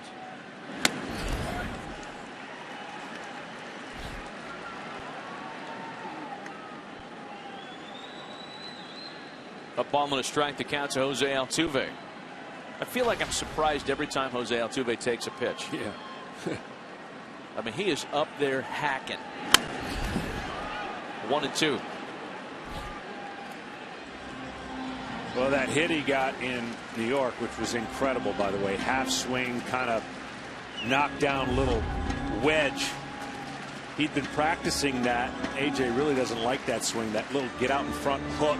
But because the third baseman's typically, now they won't with 2 strikes, play in on him a little bit, it's one of those areas he hits that hole. He's trying to hit the hole between third and short. 2 balls and 2 strikes. George Springer waiting next. I've heard of left-handed hitters trying to hit the 3-hole we call between, especially when the first baseman's holding a runner on first. I've never heard of a right-handed hitter work on hitting the 5-6 hole between the third baseman and the shortstop. Now, if you're able to do that like Altuve says he is, that's why you get 200 hits a year, because that's not something. Typically, that's a rolled over ground ball, especially for someone like myself that can't run. You know you're out, but he can run, and he's found a way to master it. That one's in play for Moustakas, who gets it over to first just in time. Boy, Jose Altuve can fly. That made that a lot closer than it looked like it was going to be. And what Hosmer could do, which you couldn't do for Correa running down the line, that throw would have probably hit him. He was able to catch the throw over his head, coming towards foul territory. I've never understood why first basemen do that. As a runner, you see the guy do that, you're scared to death because you're like, you think the throw's going to hit you in the head, and you can see Hosmer on the backside of the base. Plus, as a first baseman, I'd just be worried the guy's going to step on my foot. Wow. So now George Springer batting with 2 gone and the base is empty. And little conversation before Springer has a chance to dig in.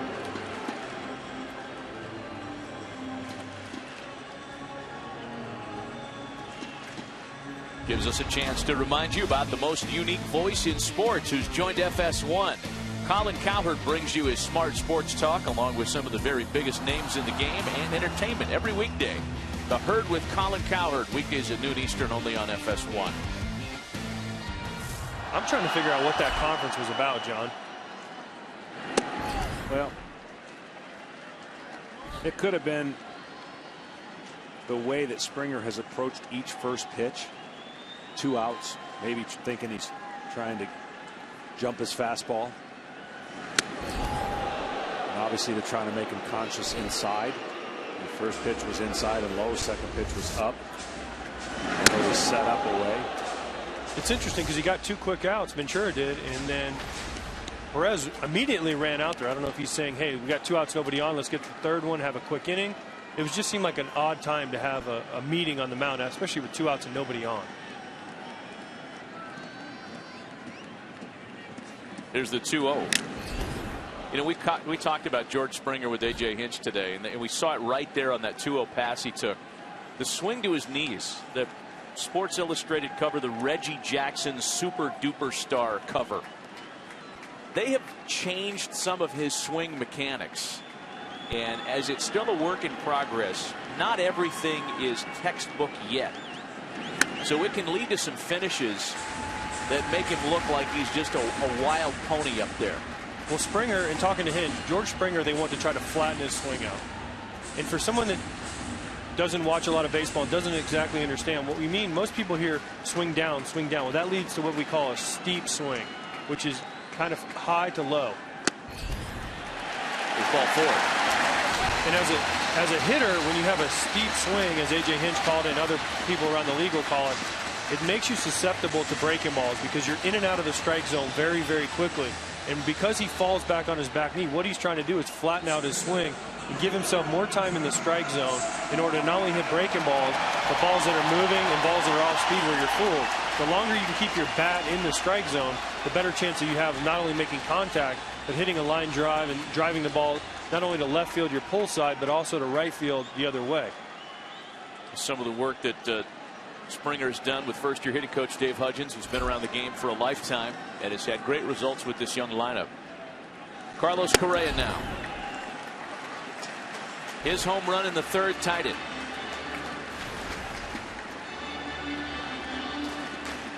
Like we talked about, John, that 2-out meeting That messed up Ventura's rhythm right there, led to the 2-out walk.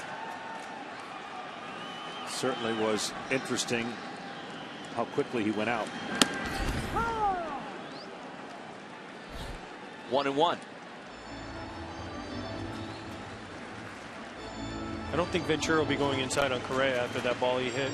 95 plus inside off the plate about 6 inches. I'm pretty sure Ventura here and Perez will try and stay away unless they get to 2 strikes. Maybe just show him one in and go back away, especially with the breaking ball. 2 balls and a strike. It looked like pitching coach Dave Island was having a hard time with the bullpen phone, and that the Royals are trying to communicate with their bullpen coach and the staff down there to get somebody up. And now they're trying to figure out who exactly they want up. Well, they have signs for each guy, I'm sure. Yeah, JP, what's going on down there? Yeah, Matt, earlier in the game, the Royals were having a hard time with their replay phone. And in fact, the Astros were having an issue with their bullpen phone. And at one point in time had to use a Houston police walkie-talkie to communicate. So we may be having some communication issues all around here at Minute Maid Park today. Alex Gordon was out there waving his hands, trying to figure out maybe he was the translator in between the dugout and the bullpen. Well, I'm sure if they make a really tall sign, that's easy to figure out who they want there in 6'10".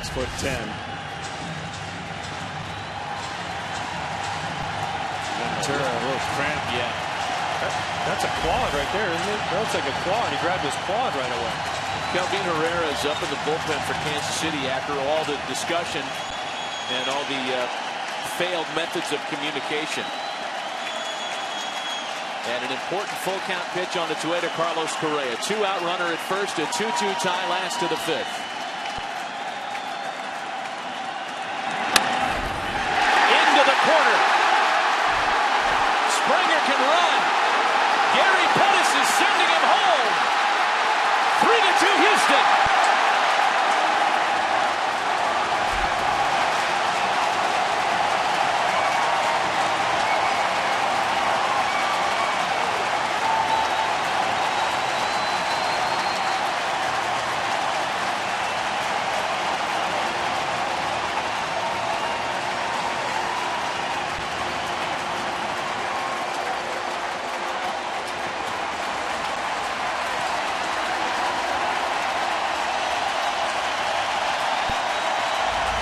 Correa's last at bat, he hit a home run on a ball 6 inches off the plate away. That ball comes back to the middle, and you can see him just take what they're giving him. Shoot the ball down the right field corner. I actually thought the ball ricocheting would help the Royals, but because Springer's rolling 3-2 from the get-go, as soon as he picks up his leg, he scored easily. That's just a young kid, 21 years old, using everything, both sides of the field, hitting a home run to left, shooting a ball down the right field line on a pitch away. That's pretty good for a 21-year-old kid that just turned 21 about 3 weeks ago. Well, Hosmer coming off the bag had no time to react. You saw how the ball was by him when he tried to pick his glove up. That ball was hit so hard that ball wasn't that far from Hosmer. Hosmer right here coming off the bag. Now watch, arm up, gone. By the time he got the arm up, that ball was already by him. Tremendous speed by Springer. Every base he hit in perfect stride. And now Ventura and the Royals want nothing to do with the left-handed power of Colby Rasmus. They'll pick their poison with Evan Gattis, who's just 2 for 14 in the series. I would have to think this is Ventura's last hitter. You don't want to bring in a new pitcher and intentionally walk a guy. You have Herrera hot in the bullpen. You have a right-handed hitter and Gattis on deck. Dave Island, the pitching coach, just went out there. This seems like let's let Ventura walk the guy and then bring in Herrera here to face Gattis.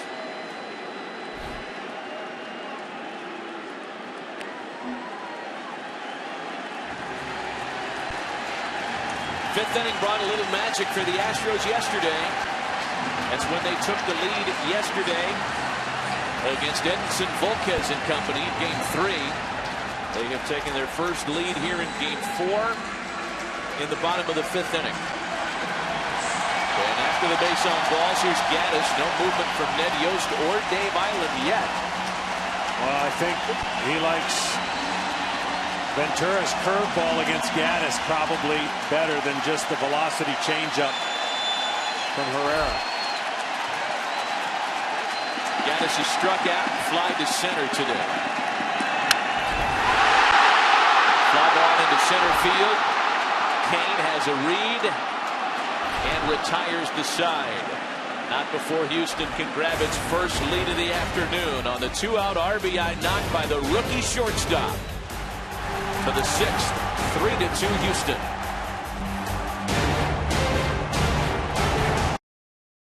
Base all afternoon as a hit batsman via a home run and a big RBI single that's delivered the first lead in the day for Houston. And here's a huge inning for Lance McCullers, who after a rocky start to the day has really found his stride. Top of the 6th inning, he gets Lorenzo Cain to lead things off. Cain, Hosmer, and Morales the middle of the Kansas City order, with the Royals down a run. Well, whenever your team gives you the lead, man, you got to grind on that first hitter and try to make sure that you don't give the other team any kind of momentum to get back into the game. Even if it happens to get in trouble in the following inning, don't let it be this inning.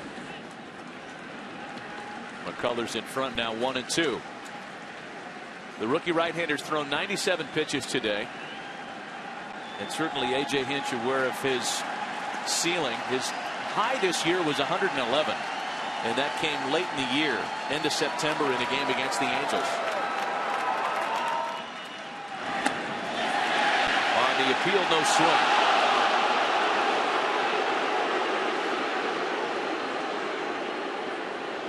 The hardest call in baseball right here for an umpire.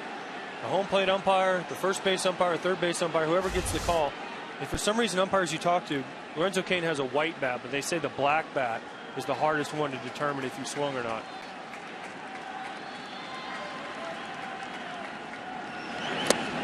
Got him.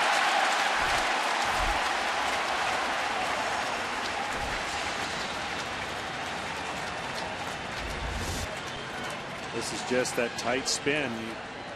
Looks like it's in the zone to the hitter, and of course there's no way to stop at this point. Great tight break off of a fastball that'll keep you honest.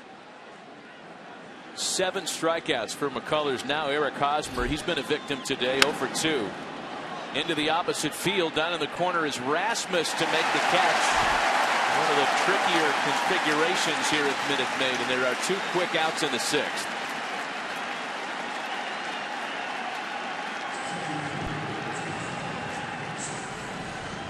Talking about how big of an inning this is. For him to get Cain on a strikeout, then Hosmer on the first pitch, not only does it get him 2 quick outs, it also keeps his pitch count down, where if he can get Morales out here quickly, A.J. Hinch might actually think about running him out there to start the 7th inning, which is way more than they could have asked for out of McCullers when the day began.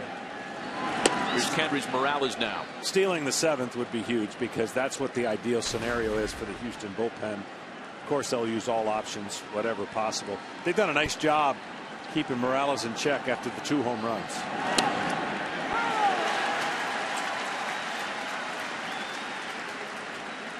McCullers continues to be able to throw the curveball behind in the count for strikes, which keeps these Kansas City guys guessing.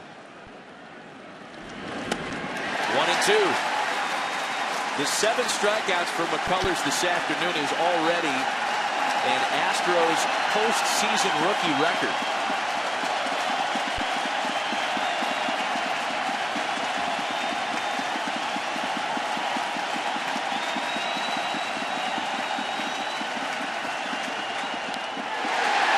Fouled at the plate. Morales just got a piece to stick around. I get back to what A.J. Hinch told us earlier in this series when he was explaining his rotation and talking about Scott Kazmir in Game 2. But McCullers had been more successful down the stretch. He wanted to save McCullers for a home game today.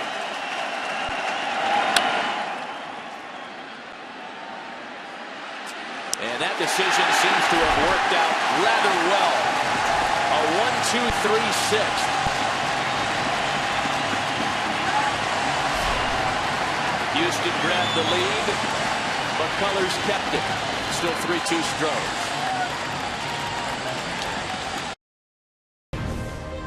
The emotion of Lance McCullers, who knows how close his Astros are to moving on. I'm not sure what the shoulder shrug and the stuff at the fingers and the neck are, but he's pumped. That's what John Smoltz did when he pitched a lot. I always saw him walk off the mound doing that right there. I thought I snuck it by. It was a trademark of the Brave staffs of the 90s. Today's Budweiser game summary. McCullers has been brilliant. Yordano Ventura was just as electric, but he leaves on the other end of a 3-2 score right now. Sal Perez has hit a home run. So have Carlos Gomez and Carlos Correa, who's been right in the middle of all the run scoring activity for Houston today in a 3-2 Astros lead. Again, the Astros trying to hang on and move on to the ALCS, and away to winner between the Blue Jays and Rangers. They'll play their game 4 coming up later on this afternoon on FS1. Kansas City trying to come from behind today and get this back to Kauffman Stadium for game 5. It is Carlos Gomez to lead things off against the new pitcher. Ventura's day is done. Kelvin Herrera makes his 3rd appearance of the series. He was the winning pitcher in game 2 in Kansas City on Friday. No shortage of power here. You're going to see the same velocity, even increased, closer to 100 miles an hour. Gomez, Valbuena, and Carter here for Houston. Let's take another look at Carlos Gomez's 2nd inning leadoff home run via StatCast, powered by Amazon Web Services. Well, 5.3 seconds of hang time, and you see in that short porch, you don't need a ton of distance. You just need it over that raised left field wall. Bell ringer for Salvador Perez.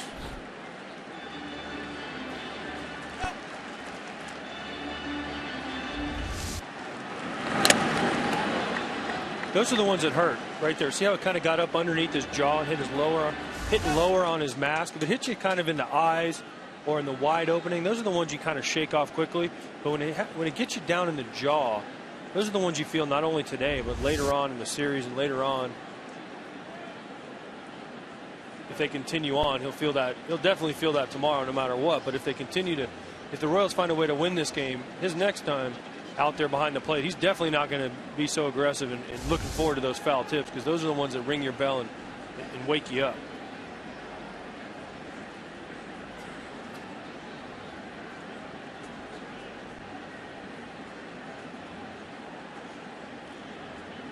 John, I actually had one this year just like that, similar. Dislocated my jaw. Not fun when you have to get that one. Did you get that little move to put it back in? I had to go to the doctor, a jaw doctor, which I didn't know exactly even existed, and get a mouth guard to sleep in, and for about 3 or 4 days I had to eat nothing but liquid food. We had a Waffle House in the clubhouse one day, and I couldn't eat hash browns and waffles. Killed you. Killed me.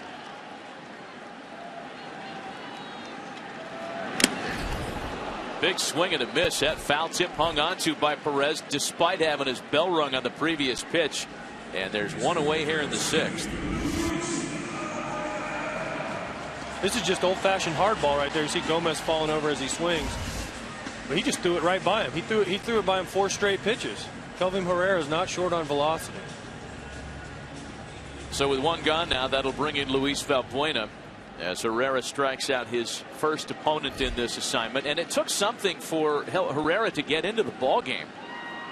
They're giving Perez another moment, and he wants to go out and chat with his reliever. J.P. Morosi, I understand that the communications breakdown, we might go into a whole Led Zeppelin thing. I understand that it's happening on both sides here.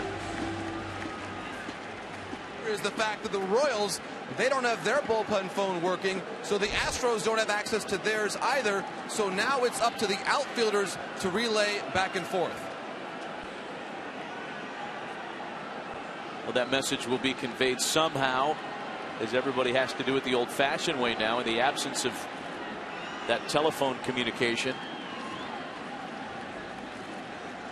The Royals trainer was out to convene with Sal Perez, with Kelvin Herrera, the entire infield. That was a concussion test. They were coming out there. Major League Baseball's done a huge initiative to try to slow down concussions, especially with catchers. And you see it more and more. They have a 7-day concussion list. And even after that, you can see him. He's like, okay, well, let me check everything, make sure everything's okay. Now I'm going to check my jaw. But then to go back out after the hitter was retired, that shows me the Royals are a little bit concerned. He might have got dinged, maybe a concussion, and MLB will do everything in their power to give him a test, especially between innings. I do know this, for a foul tip to drop Sal Perez onto his rear end, it would have to be some major impact. He is a mountain of a man, as you have documented already today, AJ. 3 balls and no strikes, the count to Luis Valbuena. Chris Carter waiting on deck for Houston. And you still see Perez with his head down, shaking his head. He just doesn't look right, and that's what the trainers are looking for. That's what maybe that policeman's calling into the doctor to see if he can get a concussion test on Sal Perez. But Perez, you just don't see him act that way normally. There's ball 4 to Valbuena. He's aboard on a 4-pitch walk. And now a big opportunity for Chris Carter. Carter so far today has followed up his magnificent 3-hit performance in Game 3 with a strikeout and a fielder's choice ground ball. The only thing that Herrera runs into really is his control with his fastball. He'll lose the command and the release point. At 98, 99 miles an hour, that's not something you want to have happen. That's why Ned has him in here early. Breaking ball in for a strike. In case he gets in or feels like he can't command that fastball, he can get another reliever in to get him out. But his stuff definitely plays.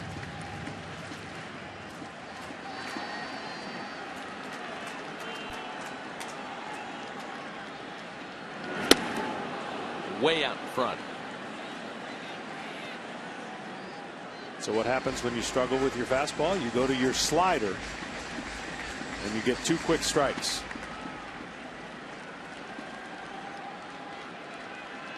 These 2 players here for Houston that have a chance to extend the lead, Valbuena at first and Carter at the plate, as Carter swings and misses for strike 3.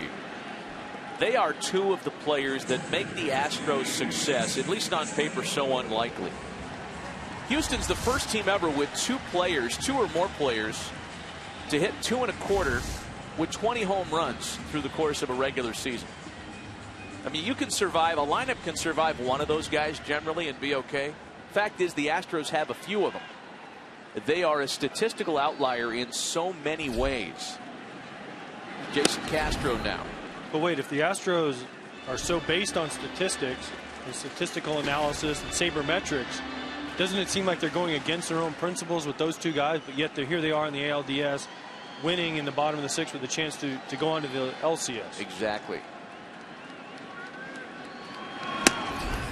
No greater time did it speak to the opposite point you just made than yesterday.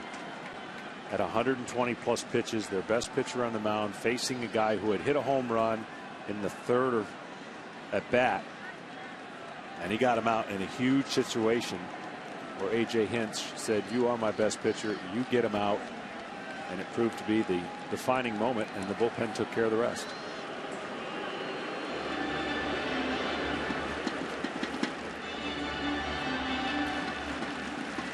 A ball and a strike, the count to Jason Castro.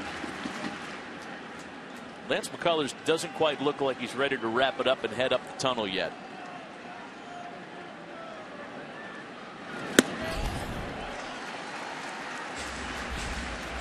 He's in a nice groove and a nice rhythm.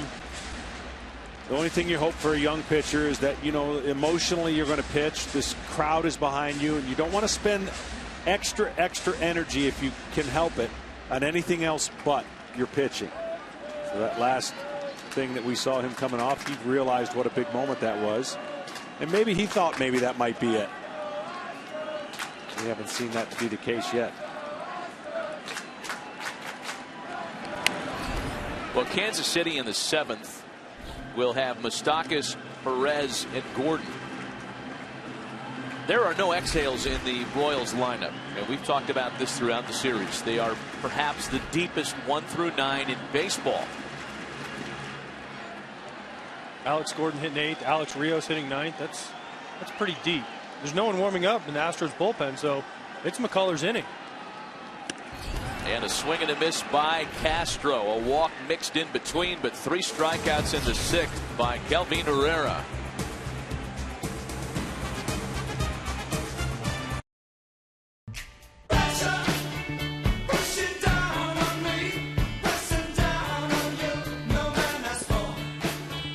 Now at the age of 22, there was only one starter younger in Major League Baseball this year. Yankee right-hander Luis Severino. Colin McHugh had a great game 1. Dallas Keuchel a terrific game 3, and today has been Lance McCullers' day in Houston. He has a 3-2 lead going to work on the Royals in the 7th, facing Moustakas, Perez, and Gordon. Note the 7 strikeouts, as we mentioned earlier, an Astros rookie postseason record. He's given up just the 2 hits, one of them the 2-run home run by Salvador Perez, and that hammer has been unbelievable this afternoon. Well, the release point coming off of his fastball has been so consistent. That's why the Royals aren't picking it up. He's not rushing. He's not getting out in front of himself. On 0-2, the Astros realigned to a conventional infield defense, and it's right to the new first baseman, Marwin Gonzalez, who'll do it himself.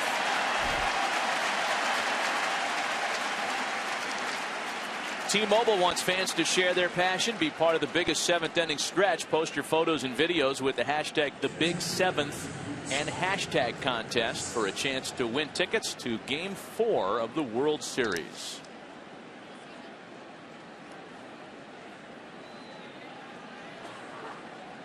One gone now for Salvador Perez.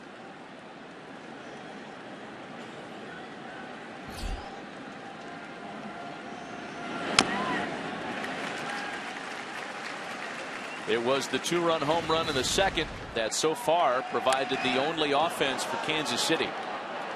Well, that's that power I was talking about that the hitters could use if they get an advantage or take advantage of a mistake. Perez did that, was able to hit it the other way. StatCast powered by Amazon Web Services. Oh, and Perez is hit. Boy, he has just had a brutal day today.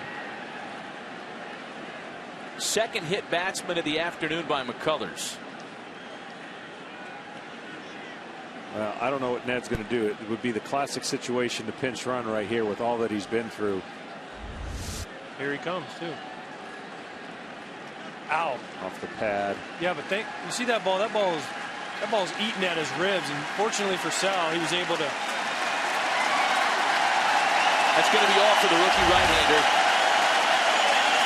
McCullers done, pitching the Astros into the 7th with a 1-run lead. It's up to the Houston bullpen. We'll be right back. On FS1, Game 4 between the Blue Jays and Rangers, an elimination game for Toronto. Texas will try to close it out at home with left-hander Derek Holland. The knuckleballer R.A. Dickey looks to keep the Blue Jays season alive, and that's coming up next on FS1. Lance McCullers' terrific postseason debut is at least a partially closed line. He exits with the runner aboard as his responsibility. 6 1/3, struck out 7. Was fantastic tonight and leaves with a 1-run lead. So McCullers gives way to Will Harris, and the pinch runner Terrence Gore off to the races immediately, wasting no time. 3 huge stolen bases last year's postseason for Kansas City, and there was no drama involved in that one. Well, this is what we've been waiting for from the Kansas City Royals, getting Gore and Dyson on base to steal bases. You have no chance as a catcher right there. I don't care who you have back there. Like we talked about earlier in the series, he just outruns the ball. Good throw by Castro. Great jump by Gore. Now the problem is you have to keep him from stealing third, which is on Will Harris and Carlos Correa at second base. So Sal Perez pinch run 4. We'll see how the Royals realign in his absence. Well, just to finish up on McCullers, it was a very good day. 54 curveballs thrown today out of 110 pitches. And the Royals 0 for 14 with 7 Ks on at bats ending in curveballs. Gordon checks a swing, but it's a called strike 1 and 2. See how the absence of Salvador Perez affects the rest of the afternoon. He is so crucial to Kansas City's success. Drew Butera a veteran catcher, will take over behind the plate. But in terms of the situation at hand, Gore is the tying run in scoring position with one away. You can see Carlos Correa trying to hold him close, keep him from stealing third, playing cat and mouse with him just to slow him down. A swing and a miss. Big strikeout for the reliever, Will Harris.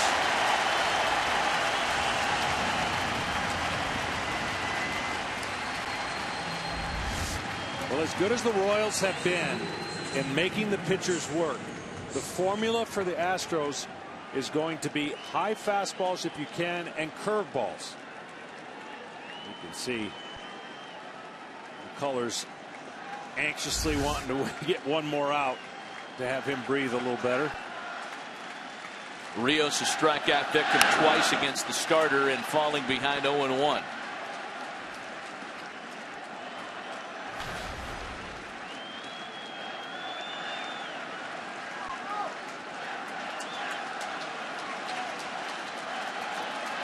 Game is in the hands of both bullpens at this point.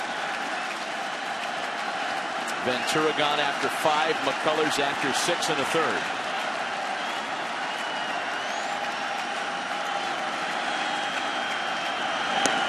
There goes Gore. Throw down to third base. He is not in time. And it looks like Valbuena got dinged up on the slide. Now, normally I say stealing third with 2 outs is a dangerous play, and I was surprised Castro even threw this ball because of the jump he had.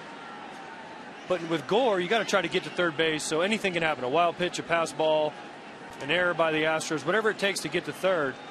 And that's what Gore's doing right there. Just try to keep the pressure on the Astros. You know, he clipped his knee. He was in front of the bag, and the spikes got that front knee. And you're right, AJ. Now you've got the pressure on the catcher for that 12-6 breaking ball in the dirt. Now you see Hinch. AJ Hinch is coming out right here for a review. This is what replay review has turned into. Valbuena kept a tag on Gore, and there's a possibility that his right foot slightly came off the base. This is what replay was meant for, but this is what it's become because of the way replay is built and become. This is the angle right here to see if his foot came off the base, and this is what AJ Hinch is going to have him review. You can see the tag right there. Now, does his foot come slightly off the base? Right there. I mean, he's going to be probably called out, and the Royals are going to go crazy right here, as they should. Not sure it was conclusive enough, but I hear what you're saying, and you're right. The rule was not intended for this kind of play, but now you're teaching your infielders to always keep the tag and the glove on him as long as possible. But you see, he puts his knee right there, and his knee catches it. And at first glance, I thought he might have swiped the foot off and pushed him off because he was falling, but it's going to be an interesting call. The key is Valbuena still tagging him when the foot comes off? You see him kind of, this is going to be an interesting call because, as you said, it's not. Fans are reacting to what we're seeing at home, and that freeze makes it appear, AJ, that you'll be right, and that this call is going to be overturned. If, in fact, that happens, it would be the first time that Terrence Gore's ever caught stealing. That's a rough way. If they overturn this call, that's a rough way for your first career caught stealing. And as I just said, stealing third with 2 outs is risky. I understand the risk-reward factor. I was surprised Castro threw it because of the jump, but if they overturn this call, it was all worth it as far as the Astros go.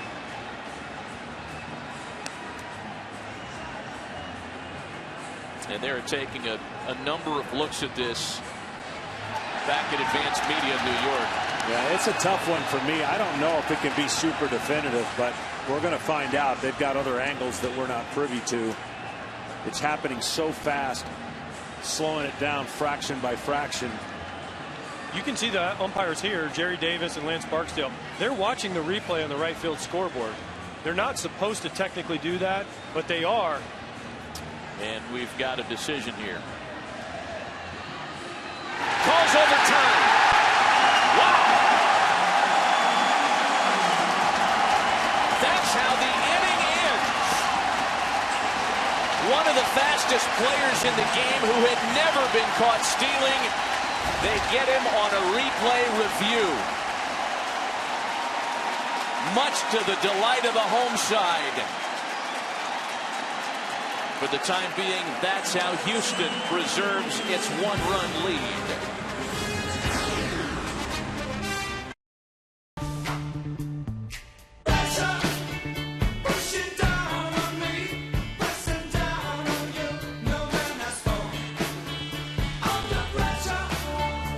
Some of the emotion in Game 4 as it's a one-run lead for the Astros heading to the bottom half of the 7th. Jose Altuve will lead things off in the 7th inning as we take a look at the Geico in-game box score for the home side. A couple of home runs, Carlos Correa and Carlos Gomez, and a big RBI single by Correa back in the 5th. That explains the 3-2 lead. So here we go with the top of the order at Kelvin Herrera's second relief inning.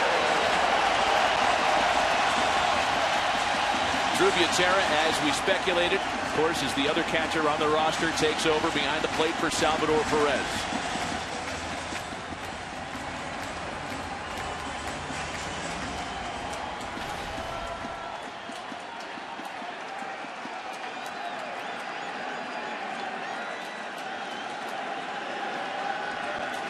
Here's Jose Altuve.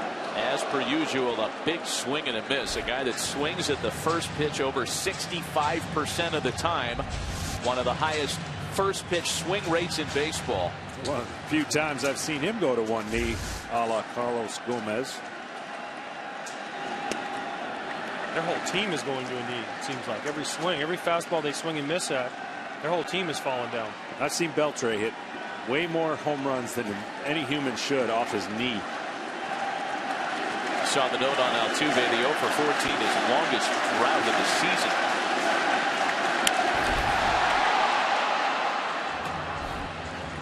He's also a guy that, because he hacks, he's got the ability to swing himself out of a rut like that on the very next pitch.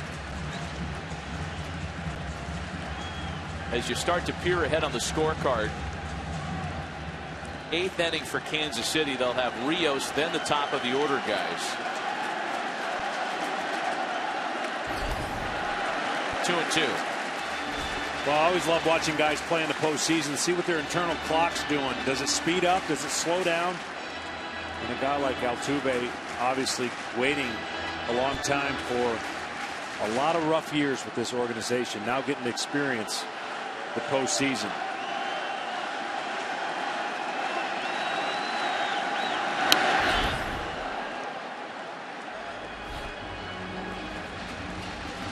With Drew Butera behind the plate, it's a rather different Royals postseason look, J.P. Morosi. Yes, Matt, not only did Sal Perez catch the most games in Major League history last year, he was behind the plate for every single inning of the Royals postseason right through Game 7 of the World Series. But the Royals carry Drew Butera because of his ability behind the plate. If the Royals were going to have to go to a catcher other than Perez, they wanted Butera's glove back there. I mean, you had to have somebody else on the roster just in case. I don't know of any team that would go into a postseason with one catcher on the roster. I don't think Ned Yost ever envisioned needing Drew Butera, but he does this afternoon in an elimination game. Well, Drew Butera can catch and throw. That's his reputation. His dad was a big league player. Sal Butera, who was a coach of mine when I was with the Twins a long time ago. And Drew Butera has that reputation, Orlando guy like myself, so I would like to give those guys credit. But he has a reputation of being a catch and throw guy. He's not going to get a lot of hits for you. But if Ned Yost had to use him, at least he got to use it in the situation where he put Gore in the game for Perez. Obviously, it didn't work out with the replay, but that's how about the only way Butera would get in the game. Veteran player, some time with the Los Angeles Dodgers. And Butera goes out to visit with Herrera. Altuve's covered some really good pitcher's pitches on the outside part of the plate. May want to change up that strategy and get him off that pitch.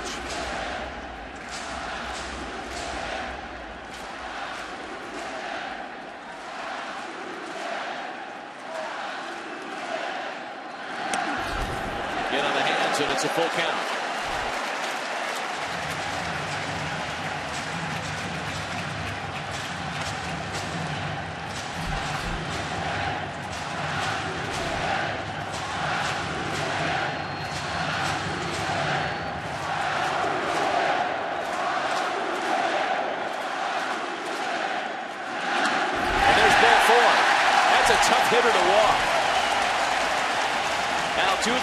held off a number of 2-2 pitches and then got it full and then drew ball 4. Here comes Ned Yost.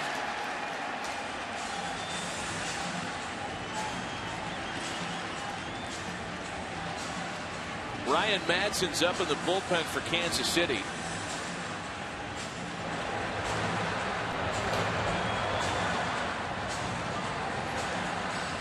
I'm surprised they let Herrera start this inning. Altuve was 0 for 5 off him in his career, but Altuve is also a guy with Herrera's control problems that he can walk, which leads to pressure. Putting Altuve on first, he's the one guy that can steal a base. A pitching change for the Royals. Leadoff hitter aboard. We'll be right back.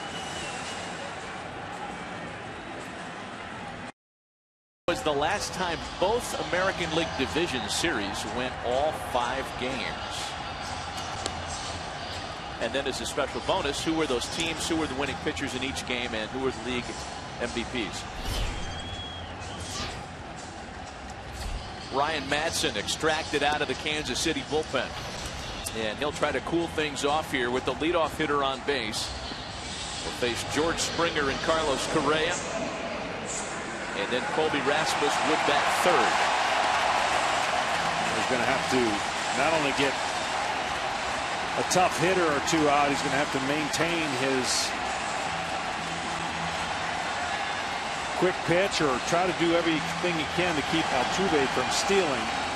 You would think that the Astros, being up 1, would be a little more aggressive in their trying to steal another run if possible. I absolutely expect Altuve to be off and running in the first couple pitches here with Springer to give him an opportunity to steal the base and have Springer get him over.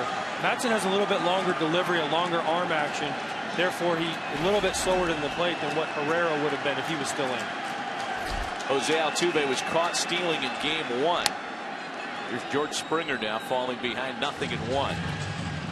During the regular season, 38 bags, but 13 times he was caught trying to nab a base.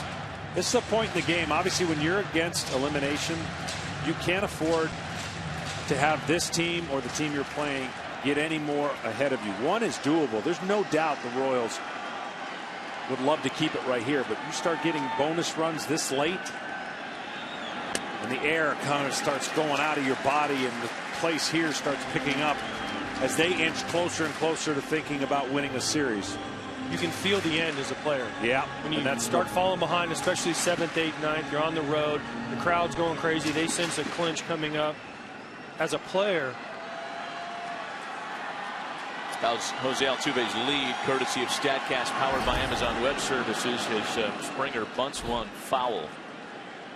That's an interesting play by George Springer. I know Moustakas was way back, but if I'm A.J. Hinch, I want him swinging the bat. This is a guy that can hit one up on the choo-choo train up there, and for him to try and bunt right here, let Altuve steal it and then try and drive him in. He's bunting for a base hit. You can see the way he went about it, but still, I'd rather have George Springer swinging the bat. Swing and a miss. Madsen with a big strikeout. 1 away in the 7th.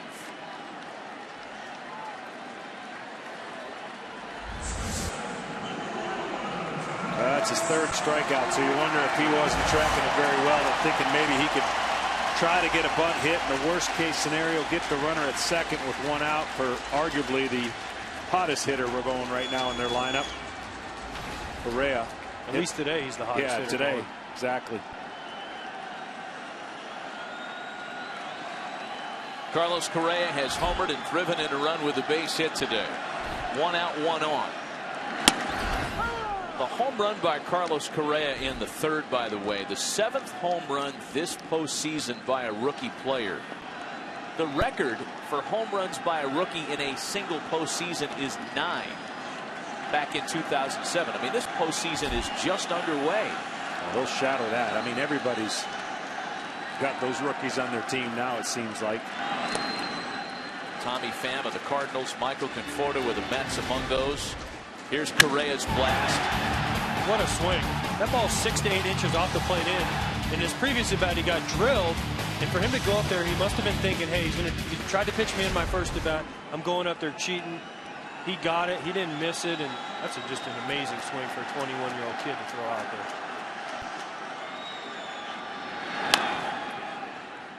A ball and 2 strikes to count to Carlos Correa. And of all the notes on Correa, this might be the one definitive note. At least it's my personal favorite. The 3rd player in baseball history, age 21 or younger, to hit 3rd in a playoff game.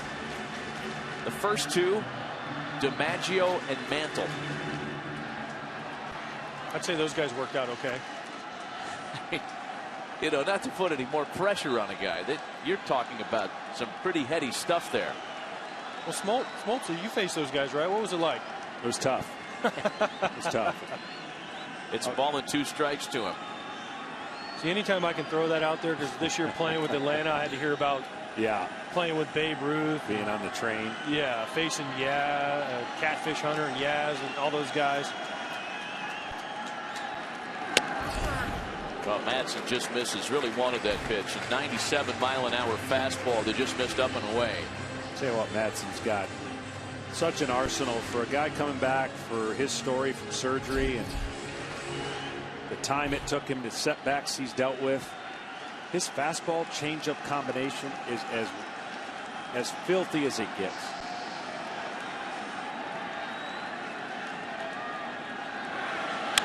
There goes the runner. There goes Correa again.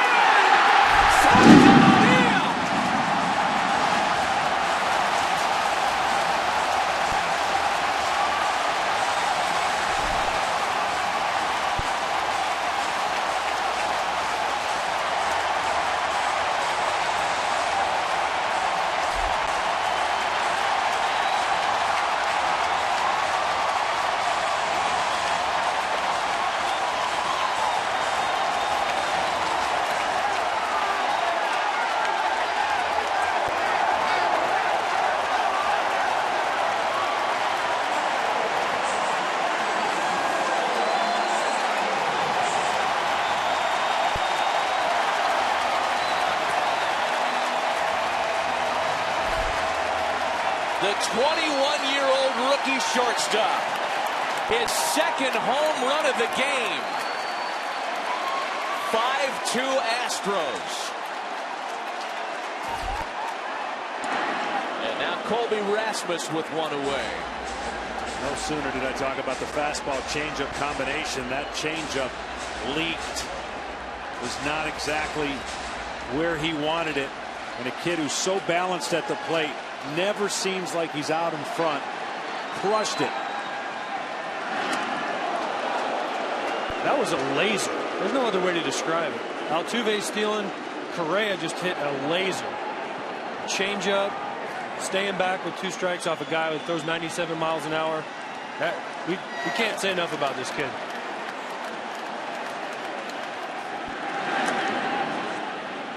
There's only been one player in baseball history as they appeal down to 3rd and they get the strike called on Rasmus. Only one player in baseball history younger than Carlos Correa to enjoy a postseason multi-homer game, and that was 19-year-old Andruw Jones in the 1996 World Series.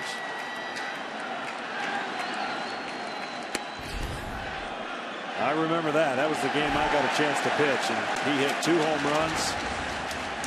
And I knew then, oh man, is he going to be good? And he was. Biggest lead of the afternoon for the Astros. A 3-inning cushion, 6 outs away from moving on to the ALCS.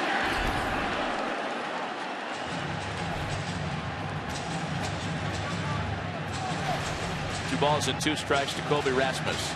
And those are the crushing runs. You have your guys in, you have Herrera, you have Madsen. These guys have been there for you all year. You're down 1, you're trying to hold them where they're at. And for Correa to hit the 2-run homer, those are the runs when you're behind in the series that just crush all your hopes. Rasmus follows up, and that one is gone.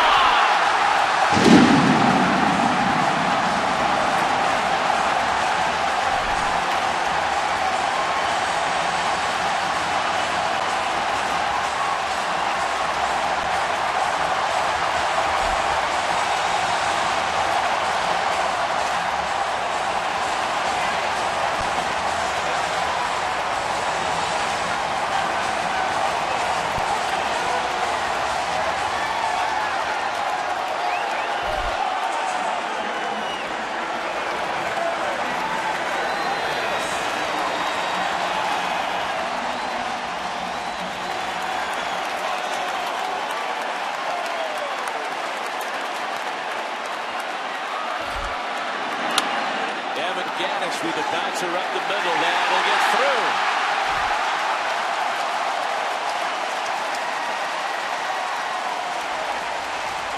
Unfortunately, the changeup has not been where he would like. This pitch, see how it leaks back over the plate.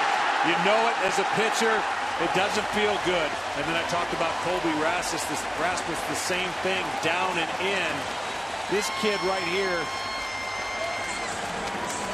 Rasmus, you got to stay away from that. Look at the swing plane and look at where he loves to launch the ball.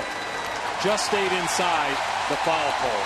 Both changeups from Madsen. The only question on Rasmus, was it going to stay fair? And you saw it hit the foul pole, or the fair pole, the foul pole, whatever you want to call it, to give him a home run and make this crowd go insane. The Astros with their first ever back-to-back postseason home run. A pinch runner at first, and it's Jake Marisnick running for Evan Gattis. And now Carlos Gomez.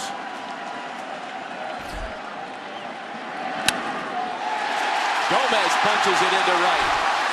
Marisnick will head to third. The throw from Rios is not in time. Gomez to second, and the fire still hot in the Houston seventh.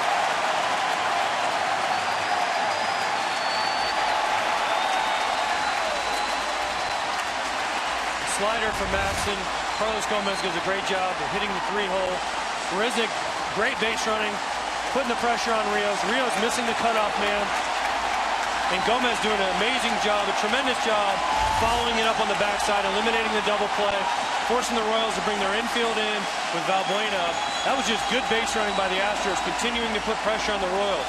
It's usually the Royals putting pressure on the other teams. Today, in the 7th inning, it's been the complete opposite with the Astros doing it to the Royals.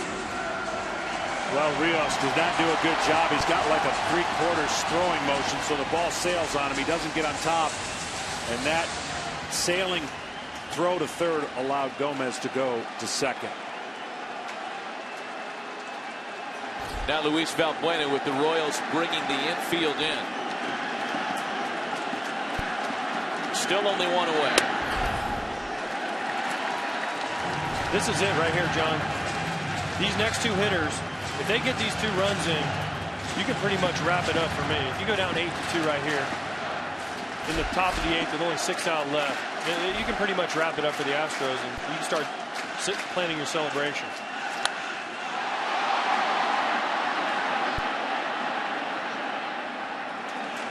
A ball and a strike. The count to Luis Valbuena.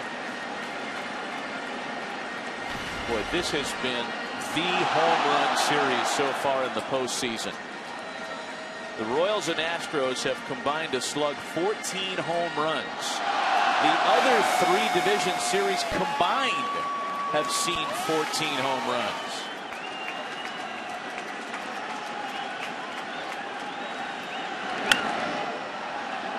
Valbuena hits it in the air out to very shallow left. Gordon is there for it, not deep enough to get Marisnick home.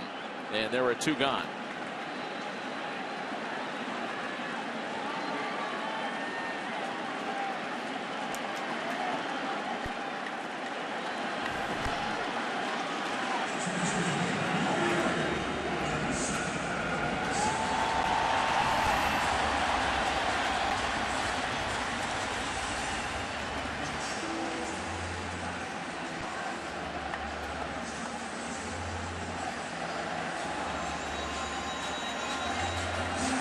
Marwin Gonzalez now making his first plate appearance of the afternoon.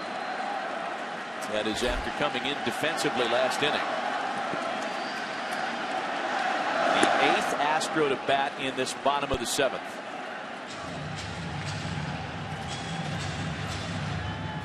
The inning started out with a Jose Altuve walk. And it was certainly a sign of good things. Jose Altuve's walk rate, one of the lowest in the American League. It happens every 21 plate appearances. Then after a George Springer strikeout, the thunder by Correa, the 2-run home run. Rasmus followed with a solo shot. Gattis singled, Gomez singled. And that's the jam that Ryan Madsen is trying to work out of here with 2 away.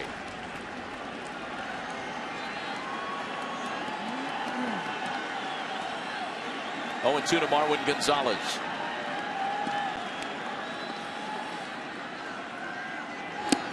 A swing and a miss puts the finishing touches on a big Houston seventh. For the first time ever, back-to-back postseason home runs for the Astros.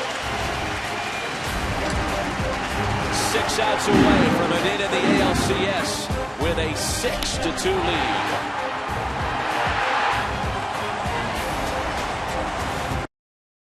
This afternoon, a pair of home runs in a 6-2 Houston lead. Top half of the 8th inning. Bottom of the order here for Kansas City. Alex Rios, then Escobar and Zobrist. And a base hit to start things in the visitors' 8th.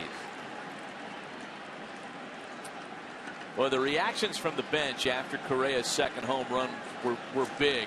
And we actually saw Carlos Correa responding. And I guess JP has been able to figure out exactly what was going on there in that exchange.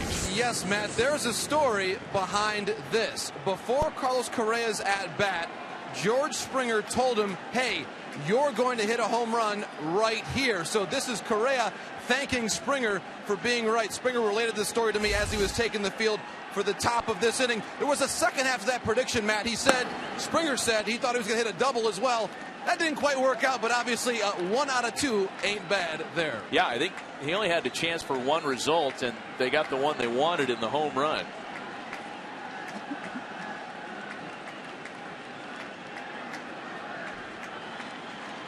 Leadoff hitter aboard. Here's Alcides Escobar, who's been hit by a pitch today.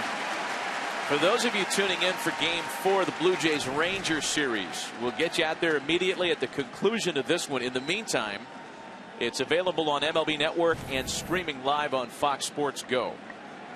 An elimination game in Arlington. The Rangers trying to finish off visiting Toronto. Well, for Harris, you obviously don't want to give up a lot of traffic on the bases, but you're going to have to make him beat you with hits. Rios picking on the first pitch and lining it in the left field corner. Damage control now. 2-1, and it's to 2-2 on Alcides Escobar.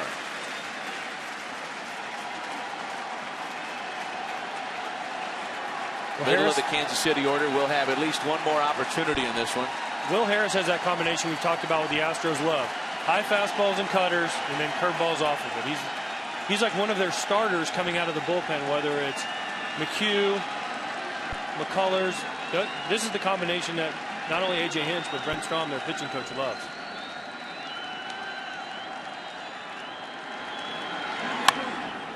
Bounced up the middle, a base hit.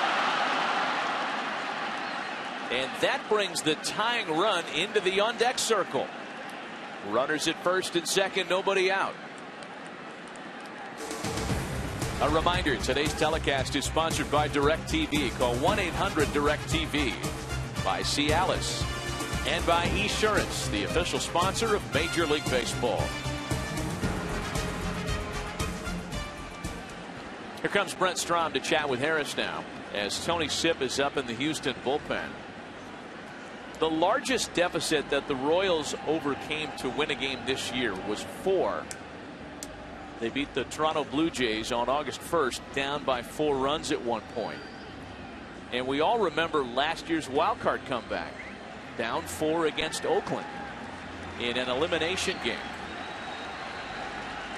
This Kansas City team capable of that kind of late charge and trying to summon up similar late magic here today.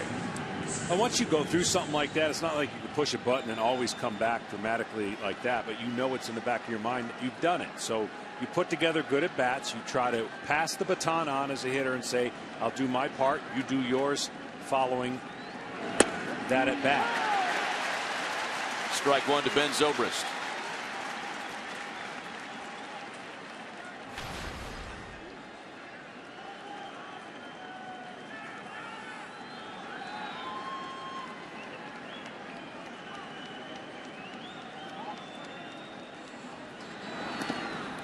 You know, you can't say that it was a turning point in the game because Houston led. But one of the biggest discussion points in this game came with Terrence Gore being called out on that stolen base, that steal of third in the 7th. A call was overturned after replay. It's been one of the bigger replay reviews this postseason, if not the biggest. Chase Utley play got a lot of discussion in the Mets-Dodgers series. That's lined into center field. Gomez coming on. He can't make the catch, and that loads the bases with nobody out. 3 straight singles against Will Harris. This is just good hitting here by Ben Zobrist. Taking what the pitcher gives him, staying up the middle, in the middle of the field, especially with guys in scoring position. This is how you hit, especially in these big situations. You think middle of the field, don't get greedy. And now Lorenzo Cain's up with a chance to tie the game, which is why I said last inning, getting those runners in when they had second and third and 1 out with Valbuena was such a huge deal, because it stretches the lead to, it would have stretched the lead to 5 or 6, and then a grand slam can't catch it.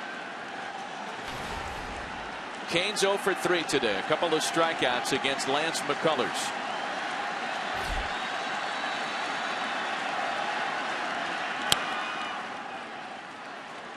And you knew when Strahm went out to talk to Harris that ideally they would have liked to have gotten to this point without the bases loaded. But Sipp is up in the bullpen, and Sipp will come in for Hosmer. The Royals have been very good this year with the bases loaded, a .299 team batting average, the 10th best mark in baseball.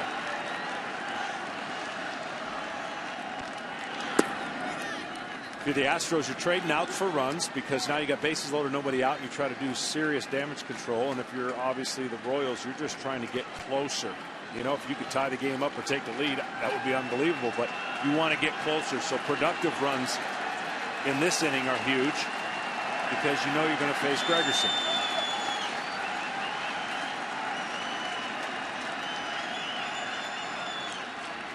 The 1-1 to Cain. Swing and a base hit into left. It'll score at least 1. Here's Rios to score easily. And the Royals, as they've done all year long, keep the line moving. It's a 3-run lead for Houston. And it's gotten uncomfortable enough for A.J. Hinch to make an immediate move for Tony Sipp. Yeah, A.J.'s going to beat Harris back to the mound. You rarely see this. Harris having to back up the plate. 4 straight singles, a run in, bases loaded, nobody out. Here comes Kansas City.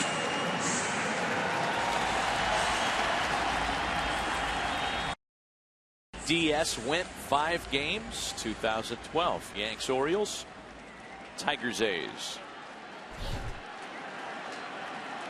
And again, for those of you tuning in for Blue Jays Rangers, you can watch that on MLB Network and streaming live on Fox Sports Go. And we'll go out to Arlington as soon as this one's over. This first pitch will be very interesting for the hitter-pitcher matchup. If I'm Hosmer, I'm looking dead red. And if I'm Sipp, I'm throwing a slider. Bases loaded, a run in, nobody out. Oh, man. That's dead red was coming, and he just got it outside the sweet zone. He threw it high enough that Hosmer couldn't do anything with it.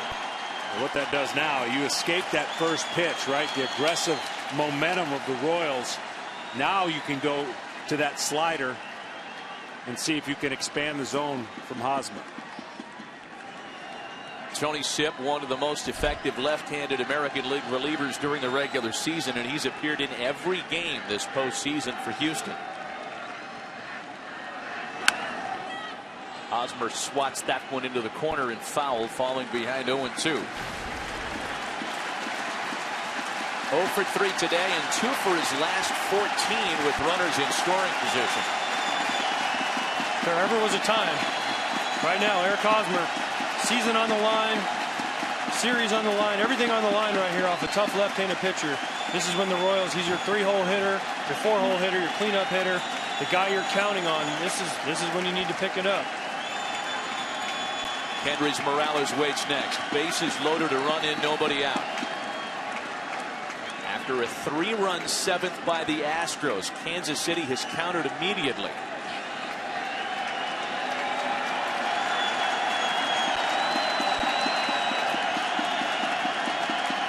Sipp's 2-strike pitch.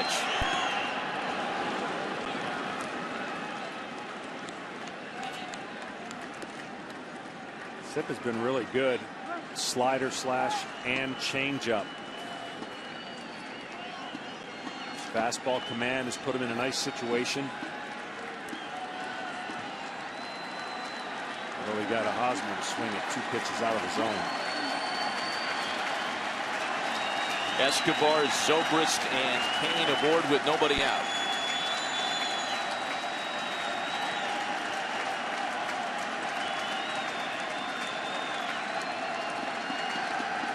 The 1-2. And Hosmer lays off. It's a great take. There's the slider you were talking about when you said he's going to attack him with sliders. The last 2 pitches have shown he went fastballs up the first 2 pitches, and then these last 2 sliders have been really good takes by Eric Hosmer. You see him start to go. He's able to lay off.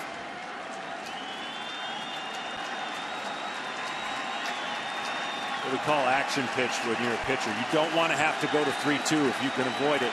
You want something to happen right here, preferably good if you're Sip.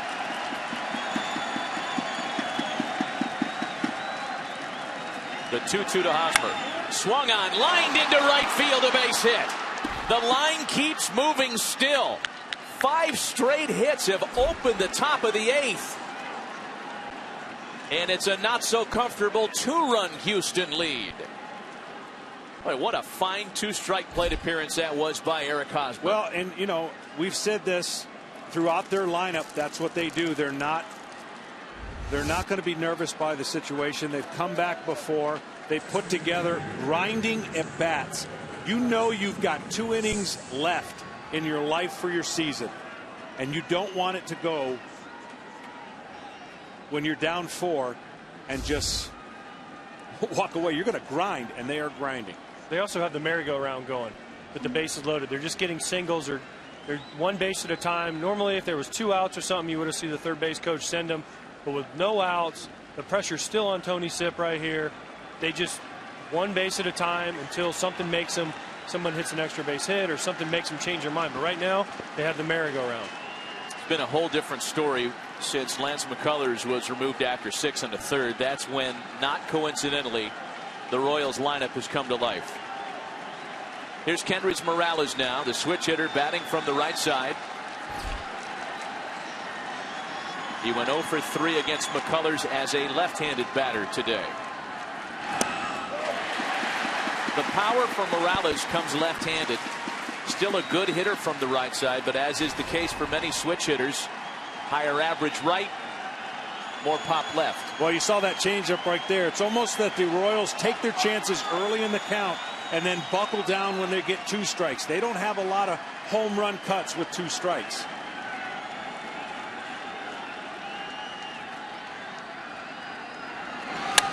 Back up the middle. Off Correa, on into center field. Kansas City has tied it in the 8th.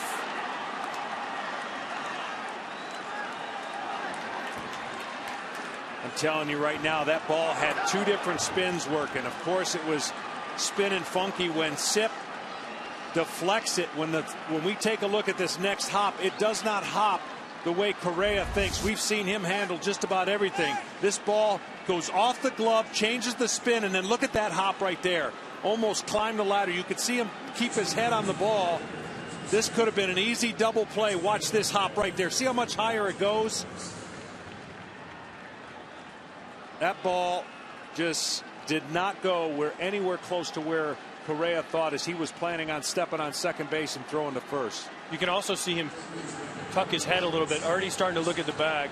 You see Tony Sip's reaction. He's clearly frustrated. He thought he maybe should have made a play, or Correa made a play, but that's a tricky hop for a shortstop. I know people are going to say, yeah, he should have made that play, but you have to understand the ball's spinning. The ball takes funky hops sometimes, and it just didn't work out for the Astros. 4 runs in with nobody out. They're going to score that as a tough luck E6.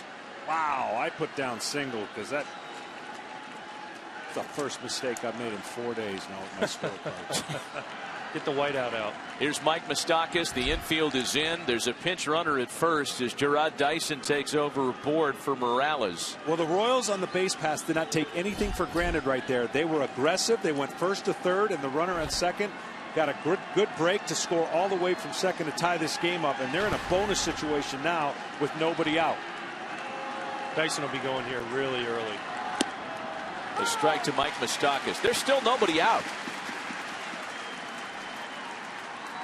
6 consecutive hitters have reached base safely. 5 singles and an error.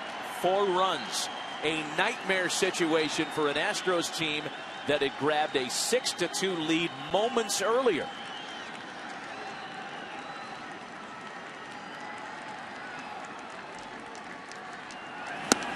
Oh, 2 to Moustakas.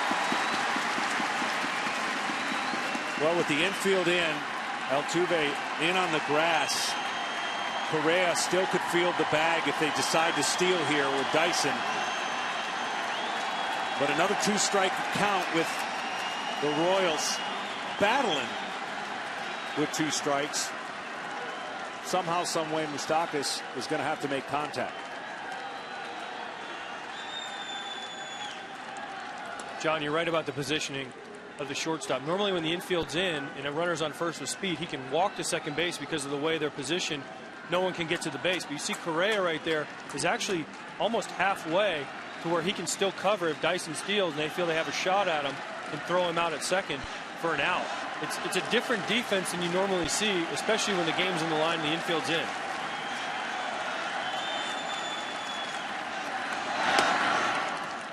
One and 2 to Moustakas, and something else to bear in mind as we move forward now in a tie game. Each team is without one of its major power threats. Drew Buterra's on deck. He took over for Salvador Perez last inning. And Marwin Gonzalez was used earlier in place of Chris Carter for the Astros.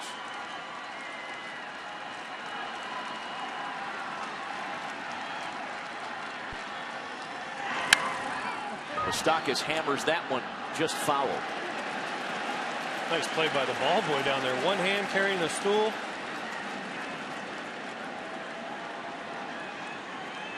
Very nonchalant. Just snagged it. No big deal. Go home, get a high five from the crowd. Go back to my stool.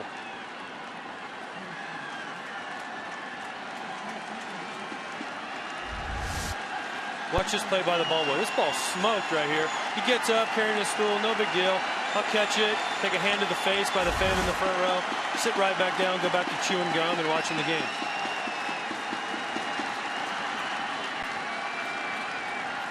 Tony Sipp just trying to find a put-away pitch to get the first out of the inning. There goes Dyson. And that ball swung on and tipped foul at the plate. Dyson had a huge jump.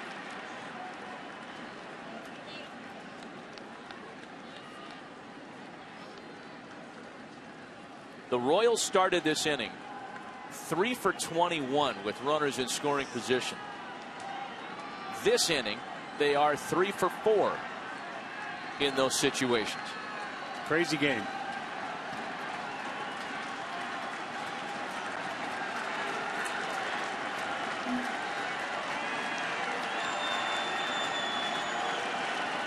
Go ahead run 90 feet away with nobody out.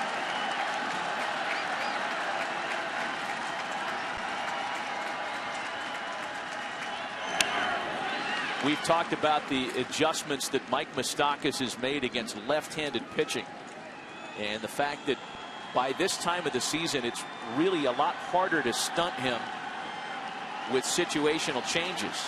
I mean, you're going to face him with a left-hander if you have the chance. However, Moustakas hit over 400 against left-handers in September. Well, that's the adjustment of using the whole field, using left field, getting all those hits to left field, not just being a pull hitter. And now against lefty, he has the confidence to use the whole field and believe he can do it.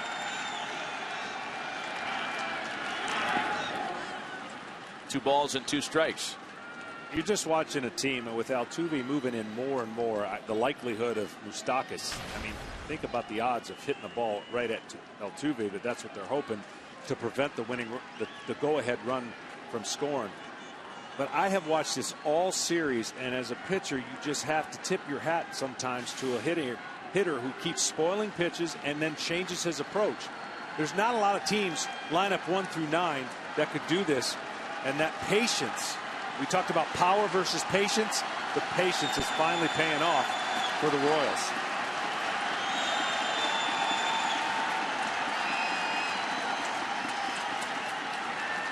The 2-2. Moustakas really giving Sipp a battle here. This is why the Royals don't strike out. They don't walk, but they also don't strike out. It's because they put these at-bats on you, John. They foul pitches off. They put the ball in play, which keeps the pressure on the defense. And this at-bat right here by Moustakas is the perfect example of a typical Royals at-bat over the last couple years, especially in the postseason. There's a guy in their dugout hoping to get the ball in Game 5, Johnny Cueto. And at least now the heartbeat's back, thinking you might have a chance. Guy you just saw, Wade Davis, might be ready for a 6-out save. There goes Dyson again. Moustakas takes a ball up and in. Dyson's able to steal the base. Does it without a throw.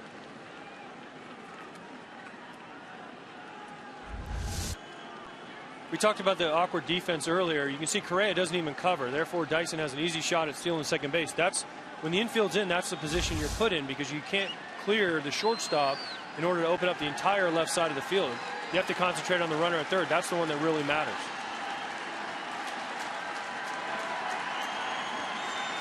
Full count, 3 balls and 2 strikes. Second and third with 4 runs in and nobody out. Now, John, as a catcher right here, I know Drew Butera's on deck. And he doesn't exactly have the hitting resume that a Salvador Perez has. So you have righties warming up in the pen. You can throw whatever pitch you want. You just want to make it a quality pitch because if you walk Moustakas here, it's not the end of the world. Right. Plus, it brings the force play and all bases into play. Josh Fields is up in the bullpen for Houston. A swing and a miss.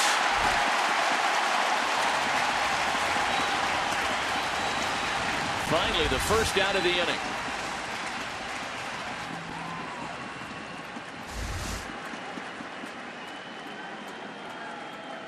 So here comes A.J. Hinch. He takes the ball from his left-hander, and the call will go out to Josh Fields. All tied in the 8th.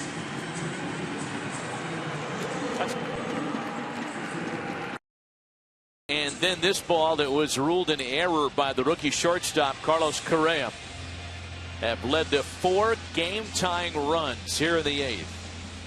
An unbelievable turn of events after all the momentum had shifted to the Astros. A couple of big home runs in the bottom of the 7th. And here is Kansas City pulling even immediately. So the call's gone out for the closer, Luke Gregerson, who will try to hold this at 6-6. The infield in, runners at second and third with 1 away for the catcher Drew Butera, making his first ever postseason plate appearance. You can bet there's going to be a slew of sliders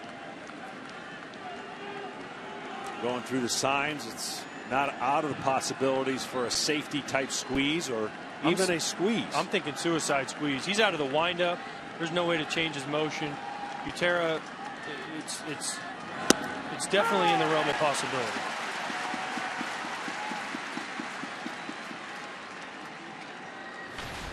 Six years in the big leagues, and Drew Butera playing in the postseason for the first time. Came on defensively for Sal Perez, and again, his first at bat here this afternoon. Hosmer and Dyson aboard with 1 away.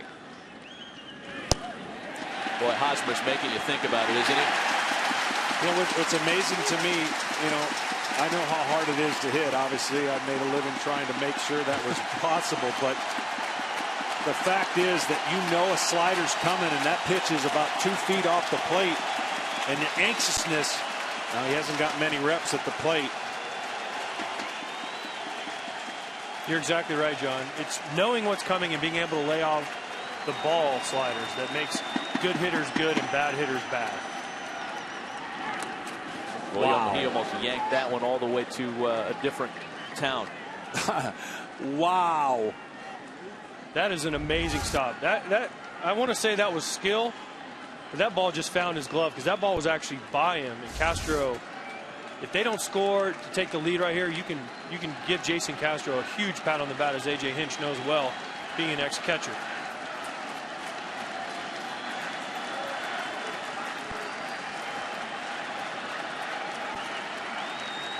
Again, Hosmer and Dyson aboard with 1 away.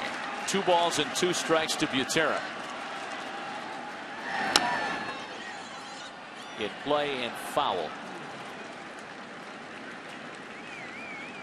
Hosmer's jockeying with Gregerson up and down the line, especially since Gregerson is out of the windup. Usually with the infield in and less than 2 outs, I prefer my pitcher to go out of the stretch. Yeah. So plus, he'd be looking right at the runner. And I'm not saying Hosmer could make it, but if Gregerson goes with the same windup he's gone with these first 4 or 5 pitches to Butera, it'd be closer than you think. Not that they're going to do that or try that, but it would be interesting. Well, the question's going to be, you know, only the third base coach will have alerted whether they're going on contact or not, or have to get the ball through. But out of the windup, Hosmer could technically get a big enough lead that on softer contact he could score even with the infield in. Now a bullet, that's a different case. Still 2 balls and 2 strikes.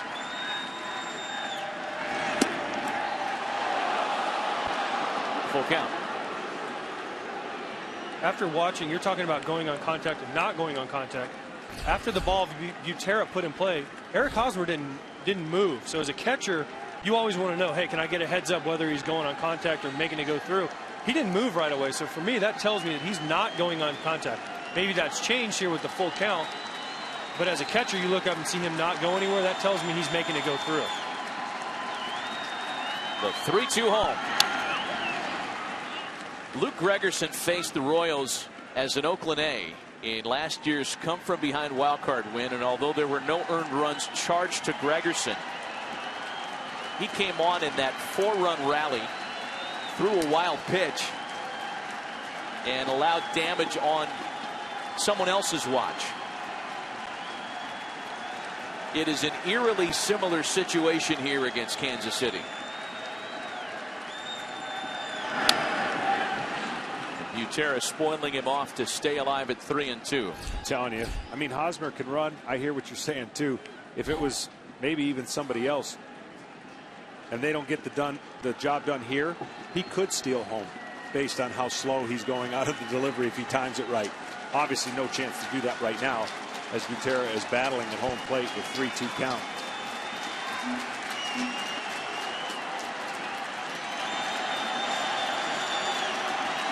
The next full count pitch.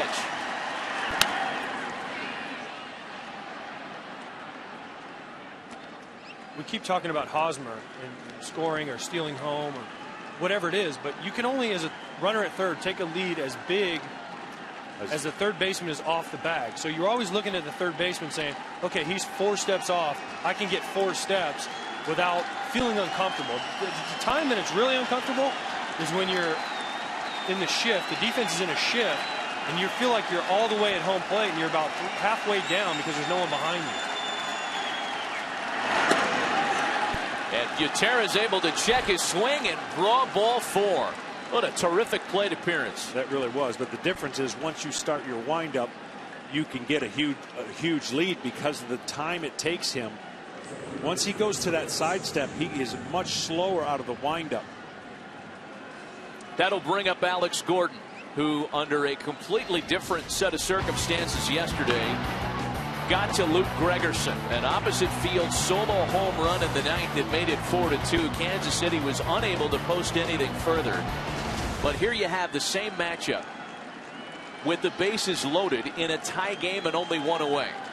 I actually think that walk ends up being the best thing that could have happened for the Astros. If he weren't to strike out, that's a different story. But now they have a semi chance for a double play with Gordon and his groin not running as well. First offering here is swung on and missed.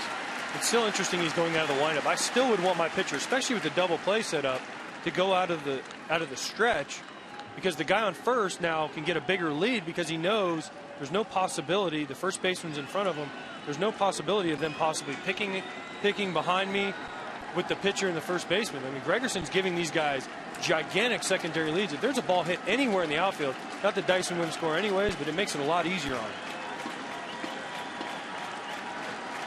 Hosmer, Dyson, and Butera aboard with 1 away. The last 2 plate appearances for Kansas City, the strikeout to Moustakas and then Butera drawing the walk. Total 21 pitches. I mean, 2 terrific plate appearances, one ending a little better than the other. But this is what the Royals have done all year long. And as John mentioned earlier, a team that grinds out at bats, 1 on, 1 off, keep the line moving. It's exactly what's happened here in this 4-run 8th.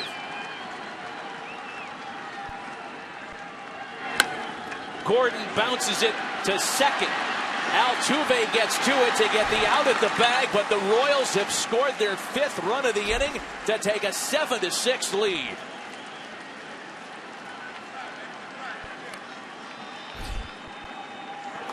That came also close to dribbling into right and scoring a pair. Great play by Altuve here to get the out, keep them from a much bigger inning. I'm telling you, you'd have to open this roof to get the air back in the stadium. It is sucked right out of these fans that were feeling their 4-run lead and their chances being so great. But a 5 spot in the top of the 8th. What a change in atmosphere. Half an inning. Silent. I mean, this place was as loud as it was in 2005 when someone else silenced them. B.J. and Berkman were running around here. Someone else silenced them in the 05 World Series. I'm not exactly sure, Matty, if you remember who that was or not. Unbelievable. This half inning has taken over a half an hour in taking a lot of that life out of the home crowd. Here's Alex Rios, who started it all with a base hit a half an hour earlier. It seems like 2 months ago since Alex Rios led off this inning with a hit. Will Harris opened the inning. And then Tony Sipp, and now Gregerson. 30 minutes ago, we were talking about the Astros being 6 outs away from an ALCS berth. And now it's Kansas City talking about being 6 outs away from forcing a Game 5 back at Kauffman Stadium and giving Johnny Cueto a chance. Now with Dyson on third, there is a real possibility of him stealing home.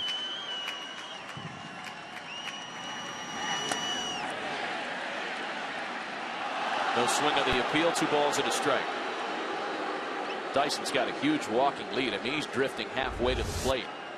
You got to think he's thinking about it, right? That's got to be the hardest thing in the world to do, is pull that trigger knowing that you got second and third and you're a hit away from really getting yourself a nice cushion. But if you can walk home and steal another run, can you imagine the momentum that would give the Royals right here if he stole home?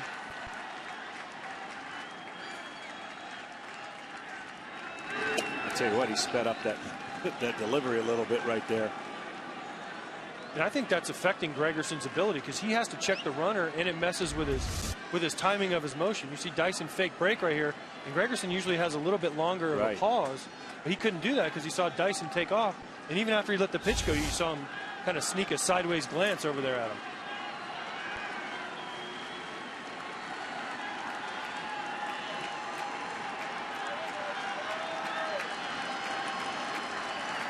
It's 3 balls and a strike now to Alex Rios. Ball 4. And the 11th Royal of the inning will have a chance at the plate. The base is reloaded now for Alcides Escobar.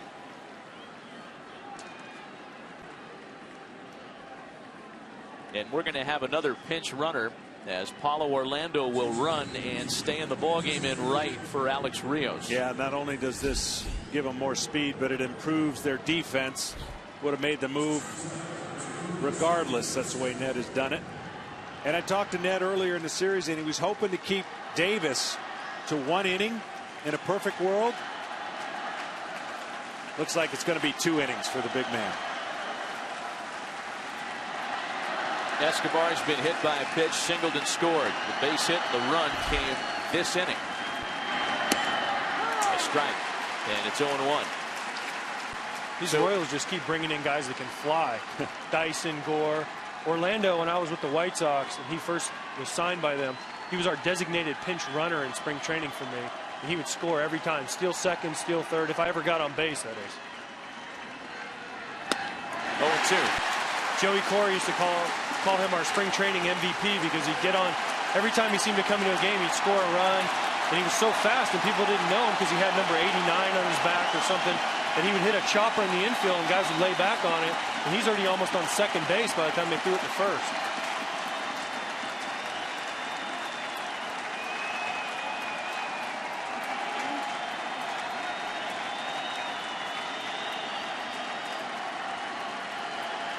Bottom of the 8th, and Houston will have 9-1-2.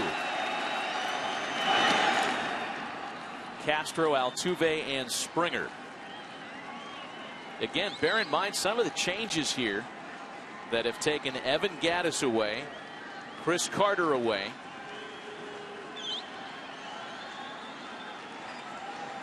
Alex Rios has been subbed out. So is Sal Perez. So is Kendrys Morales. That's a little more important for the Astros at this point, trailing and hoping not to trail by any more than just a run at the end of this inning.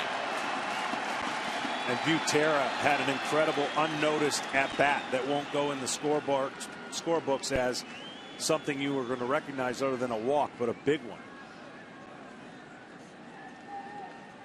Not playing a lot and coming in and facing the closer and facing a bunch of sliders. Very, very important walk that led to the go-ahead run.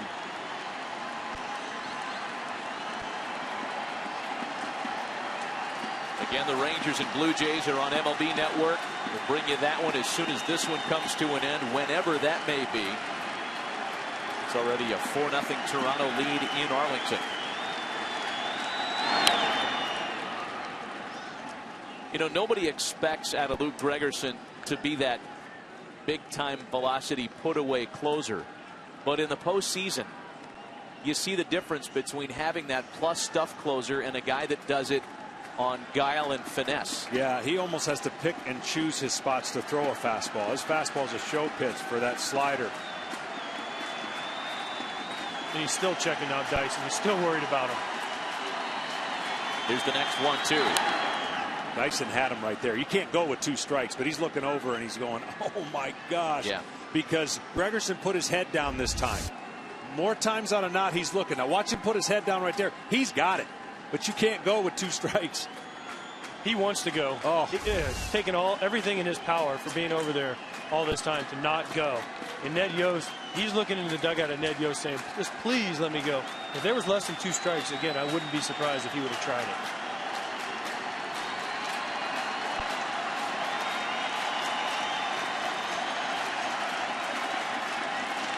Still the ball and 2 strikes. Got it. Snuck the fastball past him on 1 and 2. The Royals don't like the call, but they certainly love the end result of the inning. To the bottom of the 8th, Kansas City has taken a 7-6 lead.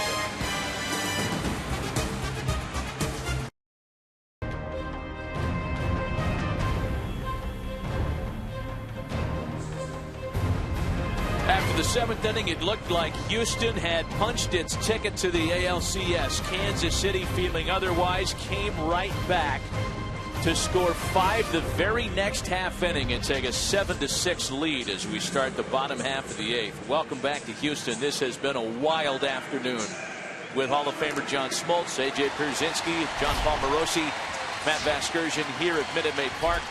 A reminder that Game 4 between the Jays and Rangers is underway in Arlington, and you can watch it on MLB Network. We'll go there as soon as our game comes to a close, whenever that may be, as Wade Davis enters for Kansas City.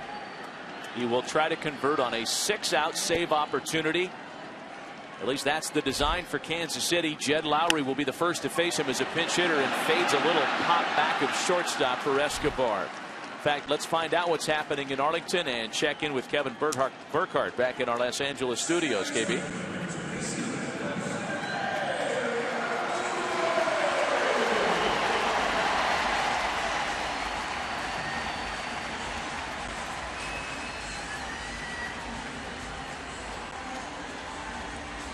All right, Kevin, thanks. Blue Jays going down 0-2 in that series, and trying to stave off elimination and send that one back to Toronto the same way the Royals are trying to get this series back to Kansas City. Paulo Orlando does indeed take over out there in right, as we speculated earlier, and now it's Altuve. I think this is one of the hardest guys in the whole league to get a hit off of. He has found his spot as Davis. 92, 93 mile an hour cutter. He's got it all. The fastball that rushes up to 97, 98.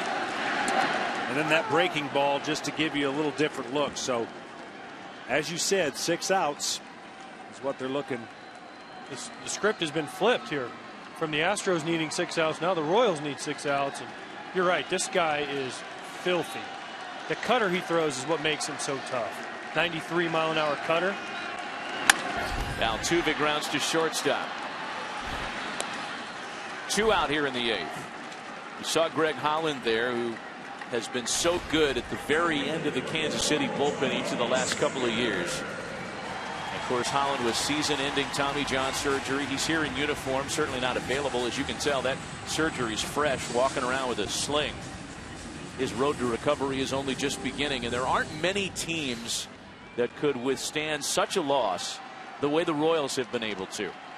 With Herrera, with Davis, with Madsen, who stepped up despite his struggles today. There's a pitch to George Springer that's in for a called strike. And I'm surprised the Astros have been so aggressive against Davis, especially Lowry coming off the bench. I know pinch hitting's hard and you want to get the first pitch, but this is a 6-out save. You want to try and get his pitches up in the first inning. But I really think that he's got such an advantage coming out of the pen. A, they know he's going to throw strikes. B, he's got wipeout stuff. And C, you don't want to get to 2 strikes. So for a guy coming off the bench who hasn't had the flow of the game, I think he was going to see anything over the middle of the plate. It happened to be a breaking ball, and he was going to go ahead and swing, and he did. A very quick 1-2-3 last of the 8th by Wade Davis. Heading to the 9th. It's still 7-6 Kansas City. With your favorite team at the MLB.com shop. And we still don't know which one of these 2 teams will have ALCS gear available. It looked about an hour ago like it would be the Astros. But Kansas City, with a 5-run top of the 8th, is now 3 outs away on the other side of the scorecard from forcing a decisive Game 5 in Kansas City Tuesday night. Ben Zobrist leads off against the new pitcher. Right-hander Josh Fields takes over. Part of a new battery inserted by A.J. Hinch as Hank Conger takes over behind the plate after Jason Castro was pinch hit for. Now, Fields, one of the harder throwers, probably their hardest thrower on the roster right now out of the bullpen. You can see he comes over the top and definitely has the stuff. It's just a matter of honing it in.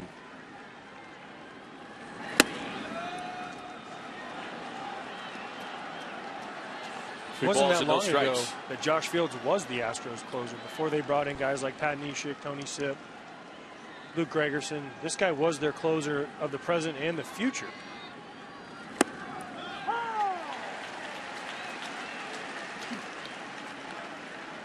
Boy, what a different story once the Royals got into the Houston bullpen. Lance McCullers was splendid today. 6 1/3. And there's ball 4 to Zobrist.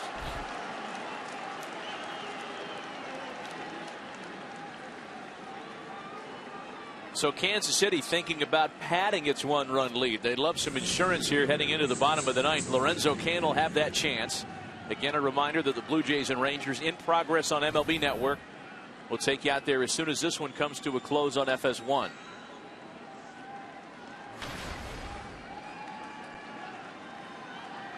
Toronto really pouring it on now.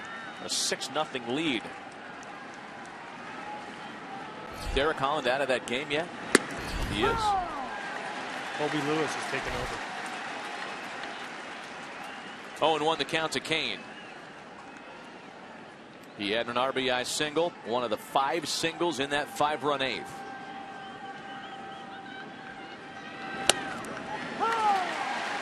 Oh, 2. We talked about it, the fact that the Royals' largest deficit to a comeback win was 4 during the regular season.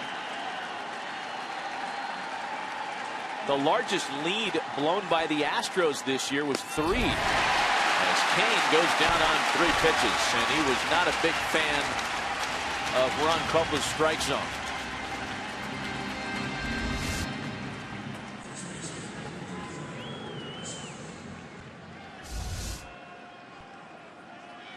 One gone for Fields. Now it's Eric Hosmer. Another interesting meeting here with Hank Conger and Fields. Don't know exactly what they were talking about. maybe something with Zobrist running Hosmer up, how they want to attack Hosmer. But just another odd timing meeting for a catcher to run out there and speak to the pitcher.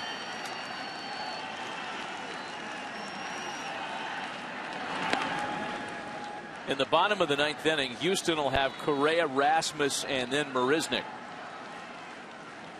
The 3, 4, 5 part of the order.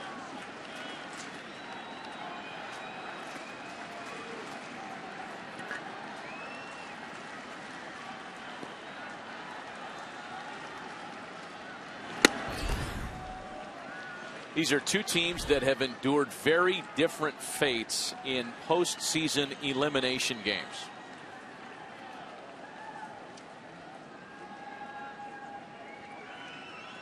Kansas City in elimination games 8-1 in their last 9. Their only loss, Game 7 of the World Series last year to Madison Bumgarner. A high drive into deep right center. Gomez can only watch it, and that one is gone.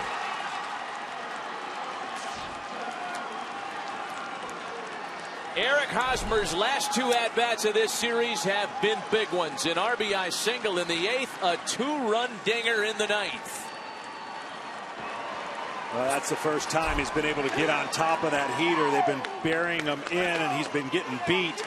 But he did not get beat in the last 2 at-bats. And this one up, he just drops the barrel. You don't have to swing up on a pitch high, but he absolutely. 2-0 count. Hosmer's looking for nothing but damage right there. He got a pitch up. You see him drive it out into the Astros bullpen. That's what they've been looking for out of Eric Hosmer. We called for it last inning in the big at bat off the lefty. He got the big hit. And now to do damage. That was damage right there. Gerard Dyson now with 2 runs in and 1 away.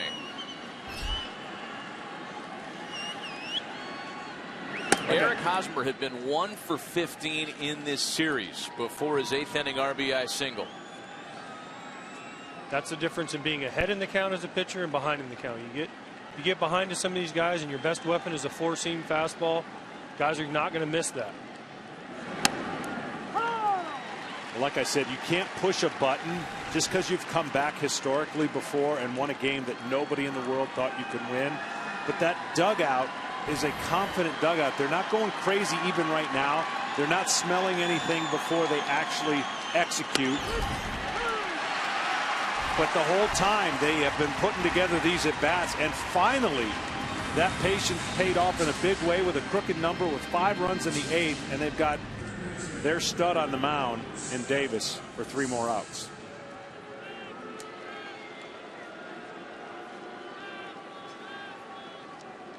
Two gone after Dyson's caught looking. Yeah, now it's Mike Moustakas talking about how these two teams have really had different results in elimination games in the postseason. Kansas City's played so well. Should the Astros fail to come back today, that would bring their all-time record in postseason clinch games to 4-9.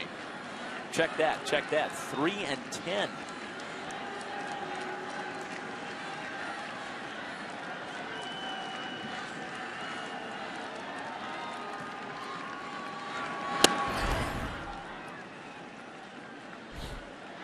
Two balls and no strikes to Moustakas.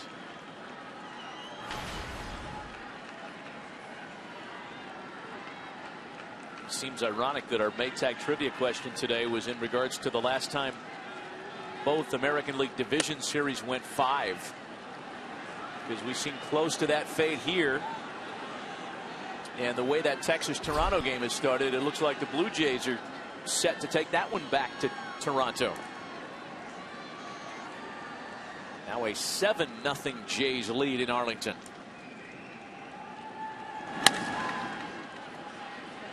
Moustakas sends a fly ball, a pop-up to the right side of the infield for Marwin Gonzalez to retire the side.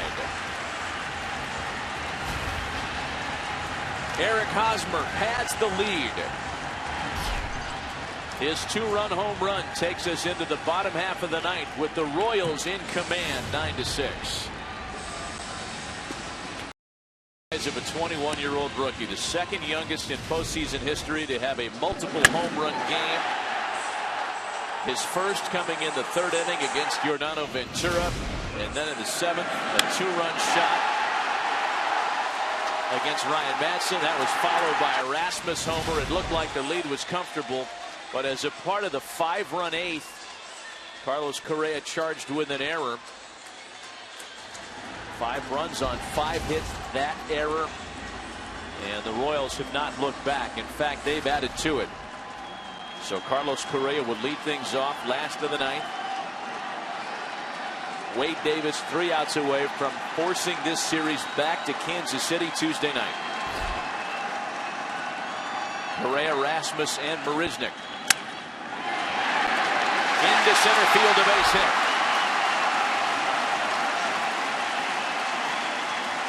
Success with first pitch swings, and that theme continues.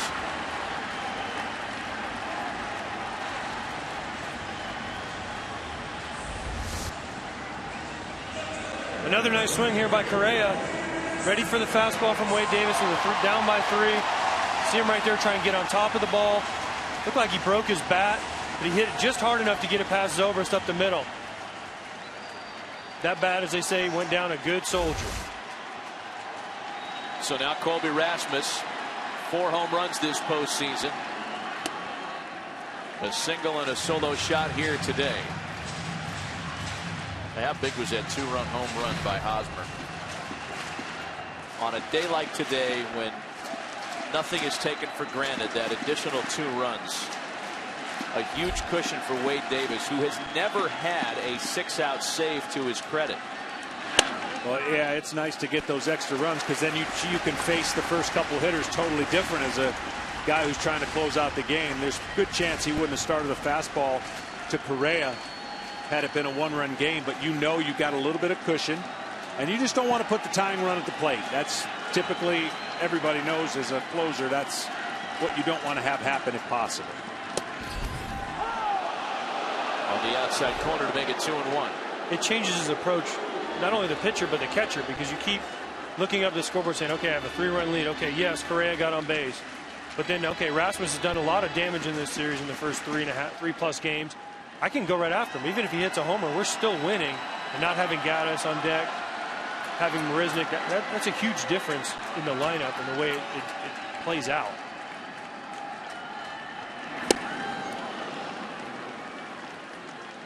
Two and two. That's the pitch that makes Wade Davis so good. There's not a lot of guys since Mariano Rivera when he was pitching that can throw a cutter with the velocity that Wade Davis throws it with, and also the movement. And he is just filthy on left-handed hitters.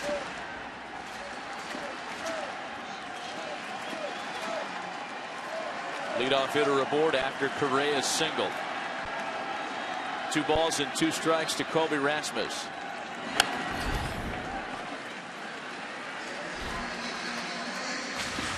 Marisnik next, and then Gomez in the hold. Looks like we're going to have a pinch hitter for Marisnik. Preston Tucker would bat next.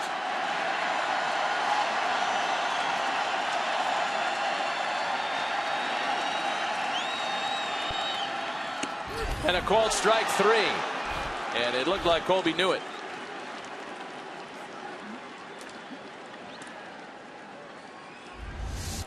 Everything this guy does, Davis, you don't really see a lot of emotion. You just see filthiness. And really, when you think about the Royals in this massive comeback, you don't see that they're reacting like this is impossible and that they could not believe themselves. It's a total different environment when you've been there and experienced success and gone to the World Series last year and been an out or 2 away from winning the World Series.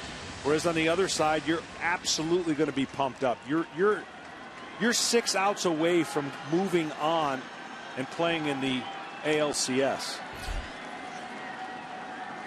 Preston Tucker walked as a pinch hitter in game 2 of this series.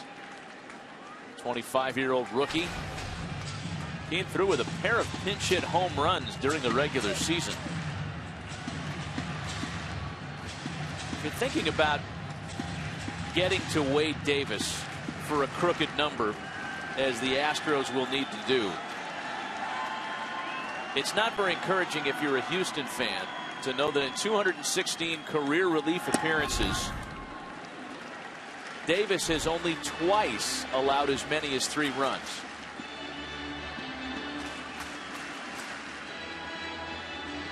This guy has taken the next step since he's come over to Kansas City. He was a starter in Tampa Bay, having faced him a number of times. When he took that step to the bullpen, whatever Dave Island taught him, pretty remarkable.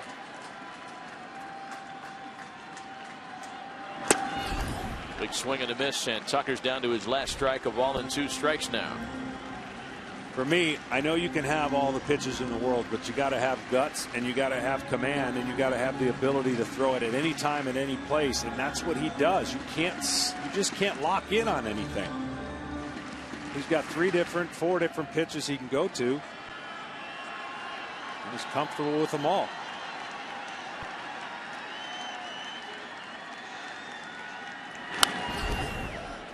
Still ball and 2 strikes. As a starter, he had the same stuff. He just didn't execute it. So what changes in your mindset when you get, hey, you're going to the bullpen? Yeah, he picked up a couple miles an hour, but he had the same pitches. He had a fastball, he had a cutter, he had a curveball, he had a split/changeup. But since he's gone to the bullpen, he's been unhittable. Well, there's a big difference for the lane he wants to stay in. As a starter, you're thinking long term. You don't have the kind of velocity as a starter. He has just turned it up in that area. And Tucker is rung up. In other words, you can let it go for 3 outs at a time versus you have to sustain 7, 6 innings at a time. 2 out with a runner on as we take a look at our Bank of America play of the game. Eric Hosmer had been 1 for 15 in the series. Had a big RBI base hit in the 5-run 7th. And then a 2-run home run, or in the 8th rather than a 2-run home run in the 9th. Eric Hosmer, a couple of big plays today. Share your favorite postseason memories using hashtag MLB Memory Bank. Carlos Gomez represents the last chance for Houston to try to keep this one alive. And the first offering from Davis misses the corner. Johnny Cueto would be the Game 5 starter back in Kansas City Tuesday night. And though nothing's been made official by the Astros, the guess is that Colin McHugh would get the ball once again for Houston. Yeah, I've been on both sides of that. Begging to pitch and hoping to start the next series. It's 2 totally different emotions. For Colin McHugh, you're just hoping that you can start a best of 7 or pitch game 2 with Keuchel starting game 1. Now you're going to be forced into game 5. So you shift your gears and your emotions.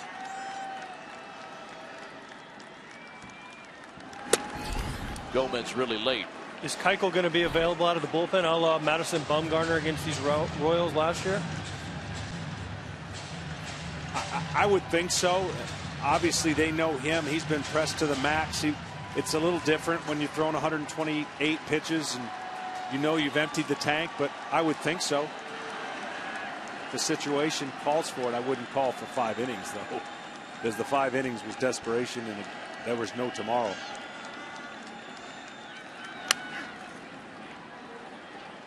You got to temper it with moving on and what can you do after that. I know you got to get to that point.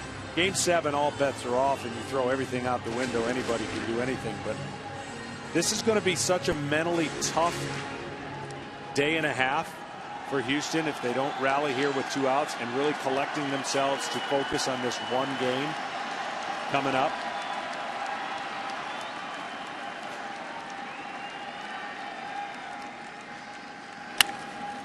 Gomez lifts a fly ball into shallow right. Orlando makes the catch, and Kansas City comes back in game 4. A 5-run 8th. 2 insurance runs on the Hosmer homer in the 9th. And the Royals have forced a game 5 in Kansas City on Tuesday night.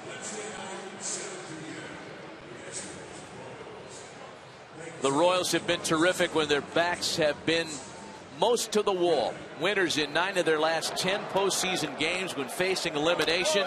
Again, only Madison Bumgarner was able to prevent that from being a perfect number. Kansas City coming back today and forcing game 5 on Tuesday. how the emotions and the momentum changed in this game after the 3-run 7th. Back-to-back Houston home runs. McCullers was brilliant. Correa hits a pair. You thought it's fate, and Houston's going to the ALCS. Not yet. It's unbelievable. I mean, I know Houston came with their bags packed just in case, but they weren't hoping to put it in play. They weren't hoping to go on this another road trip. They were going to love winning this game and spending the time at home to see who they were going to play. Not so fast. We have Game 5 in a loud Royals Stadium. I am in shock right now after seeing the way the Astros had that rally, put them up by 4, to see them come back the way the Royals did. Made it look easy, and Game 5 is going to be crazy in Kansas City.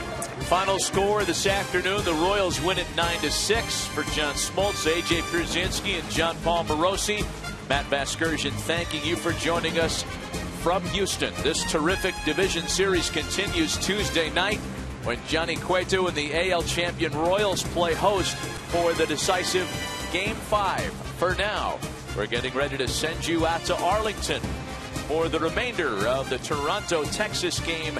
Kenny Albert, Harold Reynolds, and Tom Verducci.